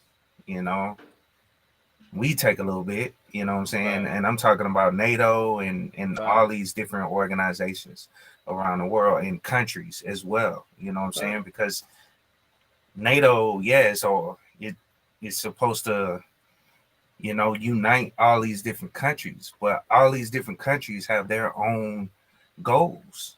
Yep, you know what I'm saying? And so it's they have their own interests. So at the end of the day, it's all chess moves. I mean, you never know. Somebody from NATO could have and like, well, this is or somebody from like a country that's already part of NATO. You never know. It could be something that can benefit one of them. You know what I'm saying? And that's why, because I know like a couple of the countries didn't allow, because all the countries have to vote the country into be a part of NATO. Yeah, and that was the whole thing. Ukraine was in negotiations to become part of NATO. However, that process works. You know what I'm saying? So you never know. Somebody could have made a backdoor, made a deal with Russia some kind of way or whatever. You don't know. No, that's true. That's true. And like you said, everybody's playing chess, and like you said, they want NATO on their back door. They're like, nah, we ain't going for it. So like you said, you got to how much skin you want in the game, what you gonna really want to fight for. So and if I'm like, oh yeah, I ain't doing that. So it's like to say, if you go to war with China's friend, would you get products that China usually gives you where your products comes from? Well, that's gonna be thing is because when you do this, chips are already outrageously expensive now, man. You can't get a video card chip, man. So it's gonna be really crazy. Yeah, so bad Apple just started making their own chips. Facts. That maybe they start doing stuff in the United States again, man. Maybe it might bring jobs back. Yeah, a lot of jobs back. So I heard that war brings a lot of jobs and also gets countries out of debt a lot of the time. Yeah, Ford made all them Jeeps, and if it was a Ford, if I'm mistaken, and it was Ford, right? And then Volkswagen was making all those stuff for Germany, and I think Ralph Lauren and was making clothes for the Nazis. I mean, it was a lot of true. Yeah, so it's a lot of you're right about that, man. Blood, what they say, blood makes money or something like blood makes the grass grow or something. Keep talking about that. I'll be right back, man. I'm gonna let y'all handle it. Yeah, talk about onshore work. I'll be right back. I got bathroom. Get that onshore work. I'll be right back. All right, we'll hold it down for you. But yeah, man, I mean, like, that's what I was about to ask earlier, is that do you think there's going to be a bigger push for people to go into cybersecurity specifically because of this? I mean, like, I know that they brought up earlier that Russia was just having cyber attacks with Ukraine for like a while and before they even like put any boots on the ground. So what do you guys think? I think it's just going to be part of the process now from here on, as far as the way countries operate. Yes, that's going to be part of the nuclear process. I mean, not the nuclear. I said nuclear. A part of the war process, so to speak, if that makes sense. You know what I'm saying? I mean, it already kind of is, but I think it's going to be, something that they do now for every war that happens. No, that's a fact. Yeah, that's the saying. Blood makes the green grass grow. That's the proper. Yeah, we used to say that with the bayonet training. Right, exactly. Yeah. I don't know. I was doing some research into this, and so Ukraine, they essentially like forced the prior president out because the people wanted to be a part of the EU. And he said no when he signed a $15 billion bailout with Russia. And they felt like he sold Ukraine to Russia. So they kind of came in and toppled the whole government, kicked him out, and then he fled to Russia. And now it's kind of starting to, and now they're talking about this current president. They're saying he's a dictator and he's like, he was jailing journalists and, jailing opposition and stuff like that. So it's kind of like, I don't know if Ukraine is the good. I don't know if they're like essentially the good guys. Yeah, I don't. That's why I'm so kind of like. But that's how things are. It's multifaceted. It's always a gray area in these things. You can't really. But I guess I say all that to say I don't think this is America's problem. To be honest, I think we got way more things to worry about. I'm with you, man. But we tend to poke our nose in a lot of stuff, though. I'm with you 100%, man. We need to take some of that money and spread it around in the United States, man. That's what we need to do, man. If billions of dollars we spending on war, we need to spend it in the United States, man. But, is you? Oh, go ahead. Go ahead. Keep it. Go ahead. Nah, go ahead. Say what you finna say. I was just gonna say. I mean, is Ukraine gonna come over here and help our situations out? Are they gonna put boots on the ground or somehow? I don't know, man. I just like I said, this whole being the police of the world, and all this stuff is just kind of Yeah, and it's But always one way. right. No, but you know what we do though is when we do that, then I suddenly you start selling Coke and Pepsi, and you know we start spreading them American products. Everybody wearing Levi's. You know that's part of that economic infrastructure, man. When you take over countries, man, you start selling them our products, man. But and the Man, thing, so I'm sorry. I was about to say I think that this is actually going to be a big push for more technology, like because military is the reason why we have like the internet and everything because of them Facts. trying to get war. So maybe this will lead to some push of some new sort of technology coming out. Maybe even a push for more, there's like I said, more cybersecurity people, but also maybe, we also had like the question earlier about Bitcoin, Yeah, right? Maybe more cryptocurrencies because banks may be getting closed, getting shut down or something like that. that's true. You see that Guy Fawkes said Iran and North Korea has joined the fray. Oh man, So yeah, it's gonna be getting interesting. So is uh, that boots on the ground and they join cyber? So you gotta figure out how people are joining. Because Iran's got man, decent cyber, North Korea cybers. But man, don't they needed Iran got? to. Well, Go I'm ahead. sorry. Go ahead. No, go ahead. I was already talking. Go ahead. No, I was just thinking like, don't Iran? Don't they have a nuclear program or don't they have nuclear weapons? I think they do, but I yeah, don't they've know. been, yeah, that's yeah, we gave it to them. Facts.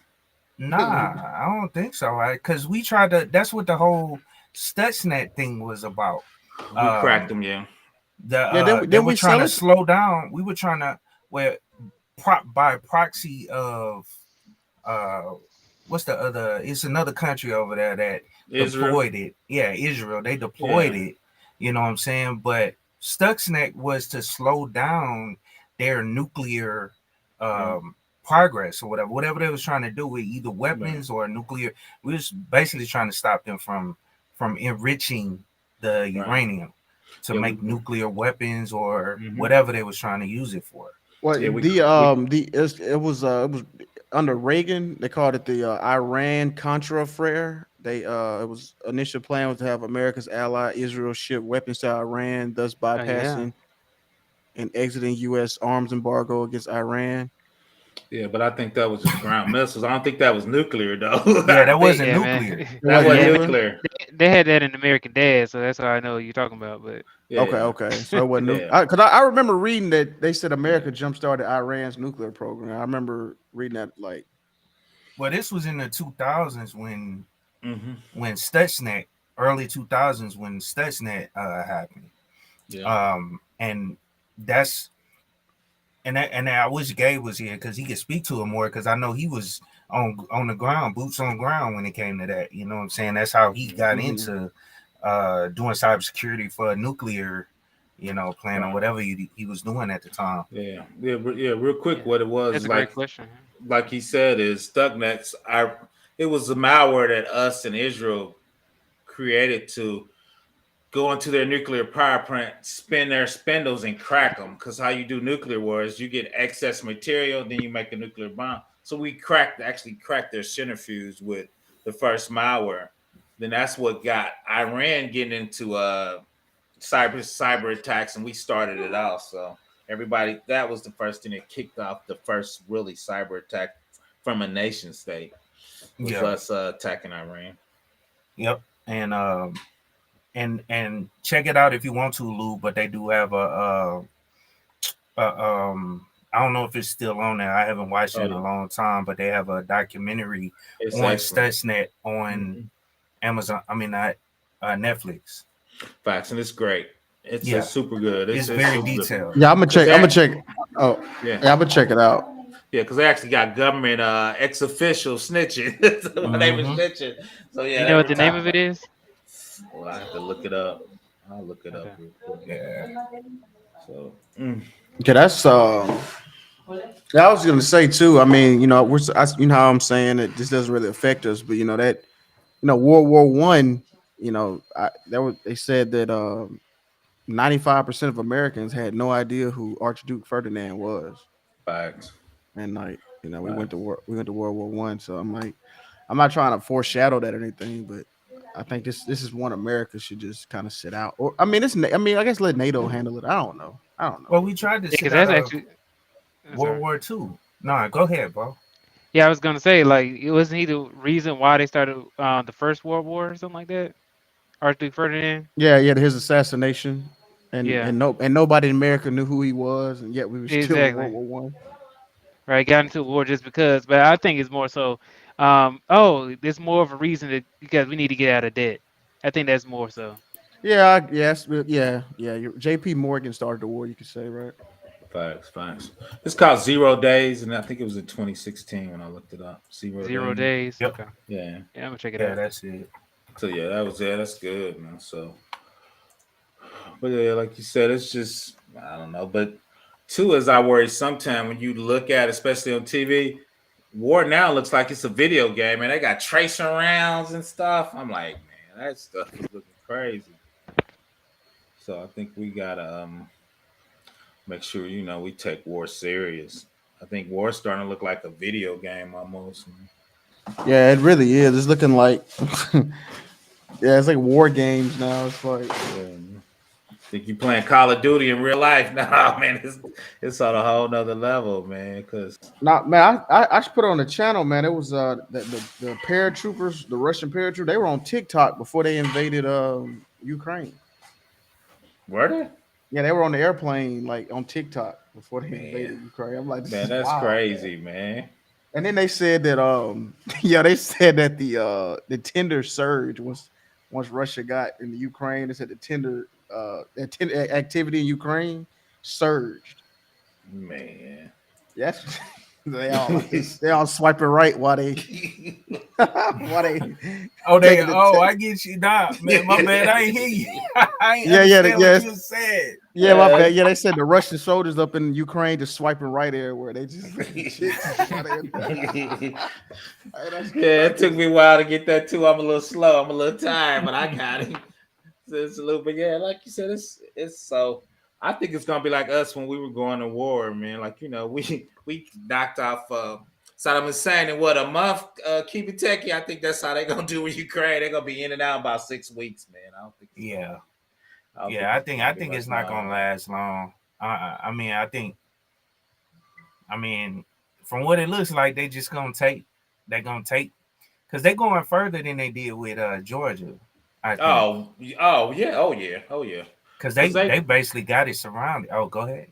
No, you're right. No, like you said, they about to bring Ukraine back into Russia. Yeah, it's not like we won, and they're gonna absorb that back into Russia. I think. Yeah, So it's gonna be larger. We're gonna edit the map. We're gonna be editing the map soon. Google Maps gonna be updating pretty soon. Yeah, like I said, I think Taiwan gonna be next. They're like, oh, like I said, we just got out of Afghanistan, and it didn't go well. So I don't see us having any stomach for that. But if you look into those sanctions, I think they're gonna do a lot as well. They're gonna hurt Russia as well. Yeah, because somebody asked me about taking them out of SWIFT. SWIFT is a national banking changing monetary between two nations. So they was talking about kicking them out to SWIFT. But from a cybersecurity perspective, hell, somebody stole $900 million from SWIFT 2 years ago. So that's the trucking company, right? Huh? Oh, my bad, bro. Oh, okay. Swift, my bad. No, Swift is a national how nations exchange money. It's run by a lot of governments. Oh, my bad. I knew exactly what you were saying because my cousin used to drive for Swift in the US. Yeah, that's what I was talking. Yeah, I was like, y'all talking about Swift. That's my bad. The other Swift. Yeah, Professor Blackhouse, I wanted to ask you this right quick. Is that let's say that I know this is already happening, but I was saying like if the United States didn't get involved in this, like just let it, with people go against, like, hey, United States, why didn't you get involved into it? You know what I mean? Yeah, like, it's NATO. If you do that, if you don't, NATO is gonna. I mean, that's a lot of times NATO is who goes in first. Facts. I mean, we'll have people go in as far as well, I don't want to talk about that, like Black Ops type stuff. You know what I'm Facts. saying? I know Or exactly where you going with that. contractor type stuff. But Fact. That's real talk. and those 3-letter agencies, they be on ground as well. I'm sure they're out there now, and I can talk about that because I know. I mean, that's what they did in Iraq. That's what they did in Georgia when this happened.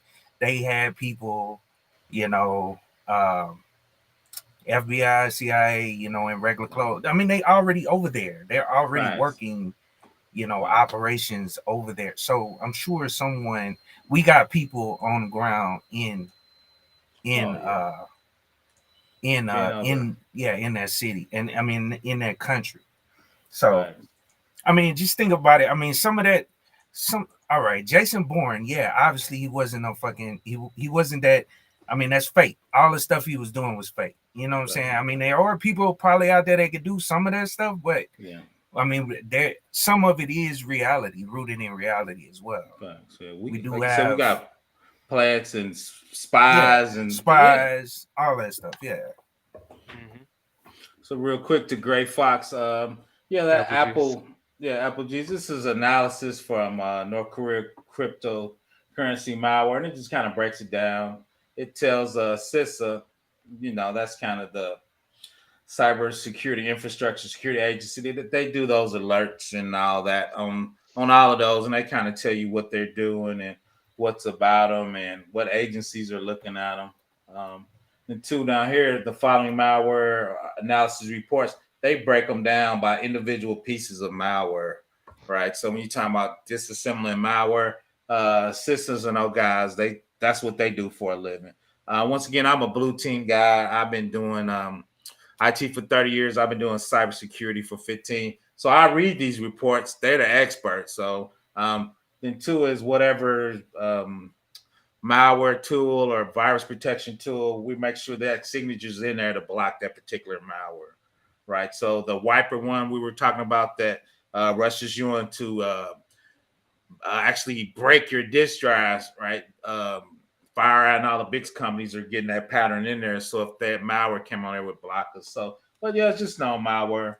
Once again, CISA does a great job, and I work on government installations, so they always send these advisories out, and actually we go look for them too, Gray Fox. So yeah, so that's just part of when you're doing security analyst work. We're subscribed to these services, and we get those, and we make sure hopefully what we doing are blocking it, or we got something that can contain it. So that's at a high level. Let me know if you want any more detail on that, Ms. Fox. Just let me know. Go ahead, keep it taking. I was gonna add a little more to the question your boy said up there at the top. I can't think of his name. I'm sorry. No, go ahead. Is that with me? Or Yeah, you. Yeah. Before the billions. Yeah, before the billions. Okay, yeah. I knew billions was popping up in my head, but I wasn't sure. So, like for instance, I mean, you gotta read the history of war, like, and really look into it. Like, look into, World War II, how that all went down. Like the whole, I mean, that's something we had to look into, because I was in the military. I did 15 years, and I mean, history repeats itself. And World War II, we didn't jump right into that war. We let those countries try to fight it out until it got to the point where it looked like they was gonna lose, and so we hopped into it later, and that's where D-Day happened. They already had the French out there, the Italians, all those different countries were fighting as well. You know what I'm saying? And we just came in as support. We kind of dragged our feet on it or whatever, and the Germans probably wouldn't have got as far as they did if we would have hopped into it earlier. But we was trying to let them. It was diplomatic as well as letting the countries over there kind of figure it out. You know what I'm saying? And then we came in later. You know what I'm saying? So look at the history. Yeah, we Right, kind of saying. we kind of were, 1 foot in, like playing. We You really know what I didn't mean? want to go there. Yeah, we were playing around, and then we started messing with Japan's oil, and then they bombed Pearl Harbor. Yeah. Yeah, so what you're saying is that I got a few more years to save up some money before before I got to worry about anything. Facts. If you got maybe buy some investment properties right quick before y'all gonna do that. Facts, yeah. They need to hold their own stuff. Yeah, Yeah, facts. because Yeah, hold their own stuff. Yep. So yeah, so but like you said, because for us, it's geopolitical, so like we're weighing, because when you jump in a war, people gonna die, man. So I mean, it's like I said, some serious stuff. Man, Lanley still with the UK facts. So like you said, it's gonna be interesting. Like you said, gas gonna go out the roof. Yeah. Computer chips gonna go out the roof. So it's Cause gonna be a keep lot it of techie. You're in Cali, right? I'm in Vegas. Oh, okay. Yeah. Yes, I was about to say like, cause I had some friends who live in Oakland, and then she was saying like the gas is like $5 already over there. Yeah, I heard. facts. It's like Yeah, four something here. So it's right at four sheesh. here in Yeah, it's Vegas. just creeping. It's I'm in 3 something over Indiana. here Yeah. It's in creeping up Atlanta. in Indy. So yeah, I'm in yeah, Indy. So it's we starting need to to go ahead and creep keep this remote work going then, because I mean, Oh yeah, and that's the They thing. keep That's they keep trying to get us in, man. nah, yeah, Facts. now with this right here, man, this needs to become a national, crisis, kind of how like they did with COVID. This gas thing ain't gonna work. Trying to tell you, they trying to get. You know what is that Professor Blackhouse was telling me like, oh, you know what, don't stay at home because the company's gonna say, oh well, Fact. I like to manage people who I can see, Facts. It is, man. I and think I'm it's like, all. man, I think it's it's an such a old waste of person. money. It is, and I think it's like Citizens Lou. It's like them old brothers be messing things up, man. They don't know how to manage people remotely, so I think they trying to figure that out, man. So Yeah, because that's gonna once be interesting. they figure out they don't need to be managed, they ain't gonna have no job. Facts. So how you Mm. so like you just said, I gotta figure out my job right. So that's the big deal, right? So the organization probably is gonna get flatter because You you're Yep. know gonna need what? all those middle managers. You know what? It's funny because I can go full on weeks without actually having to speak to my manager. Same Yep. thing for like my director. Like it's just like dang, I forgot he was even existed, man. Yeah, Like I don't even know what half my team looks like. I don't even know what they look like. everybody camera off. Yeah, everybody. Yeah, I don't even know what they look like. They got the cameras off. It's Oh not. yeah. Yeah, bro. Oh my God! Somebody in Silicon Valley, man, they said their gas is 529. I'm like, oh my Sheesh. God. It's Woo. only 3:30 over here. Yeah, that's I think we're working right with right now. So and two is different states and cities have high level cleanness of your glass, and so it's different levels to that. So I think that's why your gas prices are different. Mm. Yeah, you got taxes too. Oh, Uh, facts. and then We gonna take California. I think they're. From correct if I'm wrong. I think aren't they taxing like gas cars now? Are they like doing they that? are. Yeah. So Oh, and another thing I wanted to add though too, billions. Mhm. Um, a lot of times, it also depends on the party, and I don't know, and I'm not a big politics type of guy, but I know that just thinking about the history of like World War II and stuff, it was Roosevelt, I believe, President Roosevelt. He was a Democrat, yes, you're and they right. take a while. And that's another reason we drug our foot because Democrats are less likely to go into war, but Republicans, and I don't know why it is, jumping They through the jump. window head first. I mean, They look wi- at they're both Ouch. they're ready for the Uh, I action. look at both I Bushes. disagree, You think brother. so? Yeah, because Woodrow Wilson was a Democrat. That was World Okay. War Yeah, One. that's right. Facts. That's right. Truman, he was a Democrat and he dropped the nukes on Japan.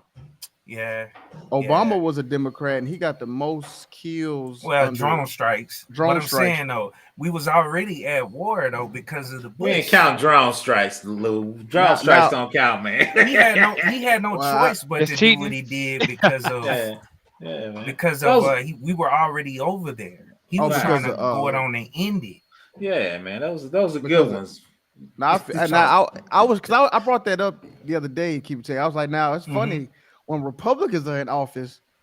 That's when the bloodshed starts in America. That's what's Yeah, kind a of lot of crazy. Like yeah, that too. they kill overseas, but when Republicans the bloodshed Okay. starts in America, that's like crazy. Facts, man. Yeah. So, I don't know. It just popped up in my head. Roosevelt. I know he was a Democrat, and I'm just saying that. That's one of they always try to deal with things at a diplomatic type of way before going to war. It's like they try to do everything they can before sending troops over there. You see what I'm saying? yeah. Do you think If that makes sense, and I don't know if I'm making sense or not, No, bro, that but makes that's sense. based on the history I remember reading, because I remember reading a lot of them war books that we had to read, you know. But anyway. So do you think with drones and stuff, you think it's a little easier to do that type of war on the Yeah. keyboard because it's no blood? So, you can do some infrastructure. Drone strikes, man, they be taking people out, man. You be like, you be in the car, boom, you done, man. So, and it's crazy that, and this is public knowledge, so I'm not saying anything I'm not supposed to say, but they running a lot of those drone strikes from here in the U.S. Facts. Right out of You know what I'm saying? Right out of Vegas, right? Yeah. See, I ain't want to say it, but yeah, right out of Vegas. Right out of Vegas. They're working from home. That's their work from home. Yep, they working right remote. They work from home, bombing buildings. Facts. You know, another crazy fact I remember reading this in the history books. In World War II, Russia had the most casualties. They had 25 million deaths in World War II, and America only had like 300,000. Yeah, that's because it was on the other side. Right, yeah, because Germany was Germany was invading them and blowing it. Because they was fighting. I mean, we were all allies at that point. Yeah, because it was beneficial. Yeah, ain't nobody really ran up on U.S. soil, right? We always on their turf bombing them. Ain't nobody really besides Pearl Harbor ever really tanks ain't ever ran through the United States from another country. So yeah, that's a different game. So it's on the casino floor. Yeah, but yeah, I mean, I kind of called myself one time, man, and I was just jokingly saying this. I mean, I'm a war profiteer because I make the most money doing government contracting when something's going on. At the end of the day, we used to always joke about that in Afghanistan. I was like, we war profiteer. People don't realize them government contracts in war be crazy. Man. You start investing in, was it Lockheed, was it Raytheon? Yeah, Raytheon, Boeing, General Dynamics. Lockheed used to print money, man. I was a sub to them. Man, it was just outrageous the profits they were bringing in. Jeez, they give you a blank check. I wish, man, but they be getting a big government contracts, man, from the big computer system. Have y'all seen that movie War Dogs? I heard of it, but I haven't watched it. Man, if that's how government contracting work, man. I need to get into that. I need to get into that right now. Oh, go ahead. I've seen somebody do something like that. Go ahead, I've seen somebody do something like that. He gonna be on my program. I'm gonna interview him, but I've seen people do stuff like that. Yeah, and that's the way it was. And that's based on a true story, right, Lou? Facts. That's right. I heard it was. Yeah. That's how they were really doing. I mean, that's because the oversight wasn't there at that time as the way it is now. Okay. You know what I'm saying? And anybody can get into it now. You know what I'm saying? But I'm sure you can't see you wouldn't see no black dudes go get away with it like that. What was the thing? It was because how did they get in trouble? Was it because the guns were from that weapons dealer dude? Okay. Yeah, they were illegally securing because the government writes everything that they want you to do in the contract, and it's certain people you can't fuck with, you can't mess with. You know what I'm saying? You can't get stuff from. I mean, it's similar to what's going on with Russia. You know what I'm saying? Like with this whole sanctions they put on them. They're basically saying, no U.S. company can directly secure something for a government contract from these countries listed. See what I'm saying? And so they was just sneaking over there doing it, a roundabout way until they got caught. They were printing money Okay. though, man. Yeah, I remember. Yeah, I remember the movie. I was just trying to figure. I forgot because I remember they were doing a bunch of stuff. I can't remember what specifically they got in trouble for. Yeah. Well, But yeah, guys, I think I'm about to go ahead and drop. So let me give you Okay. guys the salute. I'm about to shut it All right, down, Bill. man. yeah. So Hey, tomorrow my see. birthday, man. You know, so Oh, Oh, yeah. happy birthday, bro! It's Thank you, man. tomorrow When you now go- for me. Oh, it's Fact. tomorrow for you now. Yeah, well, And yeah. facts here too. When you going live for your birthday, man? I don't know. We had a little, my girlfriend. She making cakes and Oh, got all Facts, these man. balloons and stuff. So we go. I That's might go cool. live. I don't know. I might. Make But, go live, man. Show I'm the gonna be balloons or something. 29. So Facts, man, man. that's awesome, Damn, man. 29. I got sweaters older than you, man. That's how old I am. I got sweaters older than you, man. I see you, got- B2B. All right, I see got you a guys pair later. of jeans older than you. Now I'm just Facts, y'all man. crazy. Still wear them. Facts. I be All right. squeezing into them, man. Any more questions in the chat? We about to shut it on down. I'm at my 2-hour mark and I'm tired. Man, I had a long day too. No, I was scrambling. All right, y'all take it easy, man. All right, man. Lou. I'm gonna Hey, see and y'all in thanks- this usage. What time you going live tomorrow? Keep it techie. Oh, same time. I just got somebody coming on that he's like a YouTuber and he does like reviews on phones and all that stuff. And but he's a dope guy. I like what he do. He normally basically he's like kind of like a smaller Marquise Brown. But he does cool. he raps, like Okay. about the devices that Okay. he's showing you and stuff. It's super dope, bro. Is it at 2 tomorrow? Yeah. Everybody come check out Keep It Techie 2 tomorrow. Go check him out. Check out his interview. I always having great information, interviewing great guys that are getting everybody's name out. So everybody go check out Keep It Techie tomorrow 2. I'm gonna be there. So yeah, definitely. And I'm gonna try to link up with you again, man. I want to bring you on, bro, and see and talk about. And I've been meaning to email you about this, where we could talk about what you're covering in your AWS. that's cool. I don't know if did you finish it all or I got a couple more. It's all good. Else? Okay. Yeah, I'm doing data lakes on Sunday at 3. Everybody come to the data lake class. So that's okay. Everybody's doing data lakes and data warehouses. Yeah. Everybody's doing those stuff with the databases now. So yeah, well, I want to try to get more people over there to watch this because you're putting out great information. You know what I'm saying? And I need to start back. It's just hard to find time, but I need to, get back and go and watch through the whole thing. But I think I shared it a while back, the playlist itself. So I want to get some more people over there to it because I know it's good information. You know what I'm saying? Especially coming from you. So I appreciate it. Yeah. But we're going to link up. Most definitely. Yeah. Everybody have a good weekend. We shutting it down. I'm tired. I'm going to bed. Reach out to me if you need anything. ProfessorBlackOps@gmail.com. Give me a couple days. I'll be slow getting to my emails. Everybody have a good weekend, and I'll talk to you later.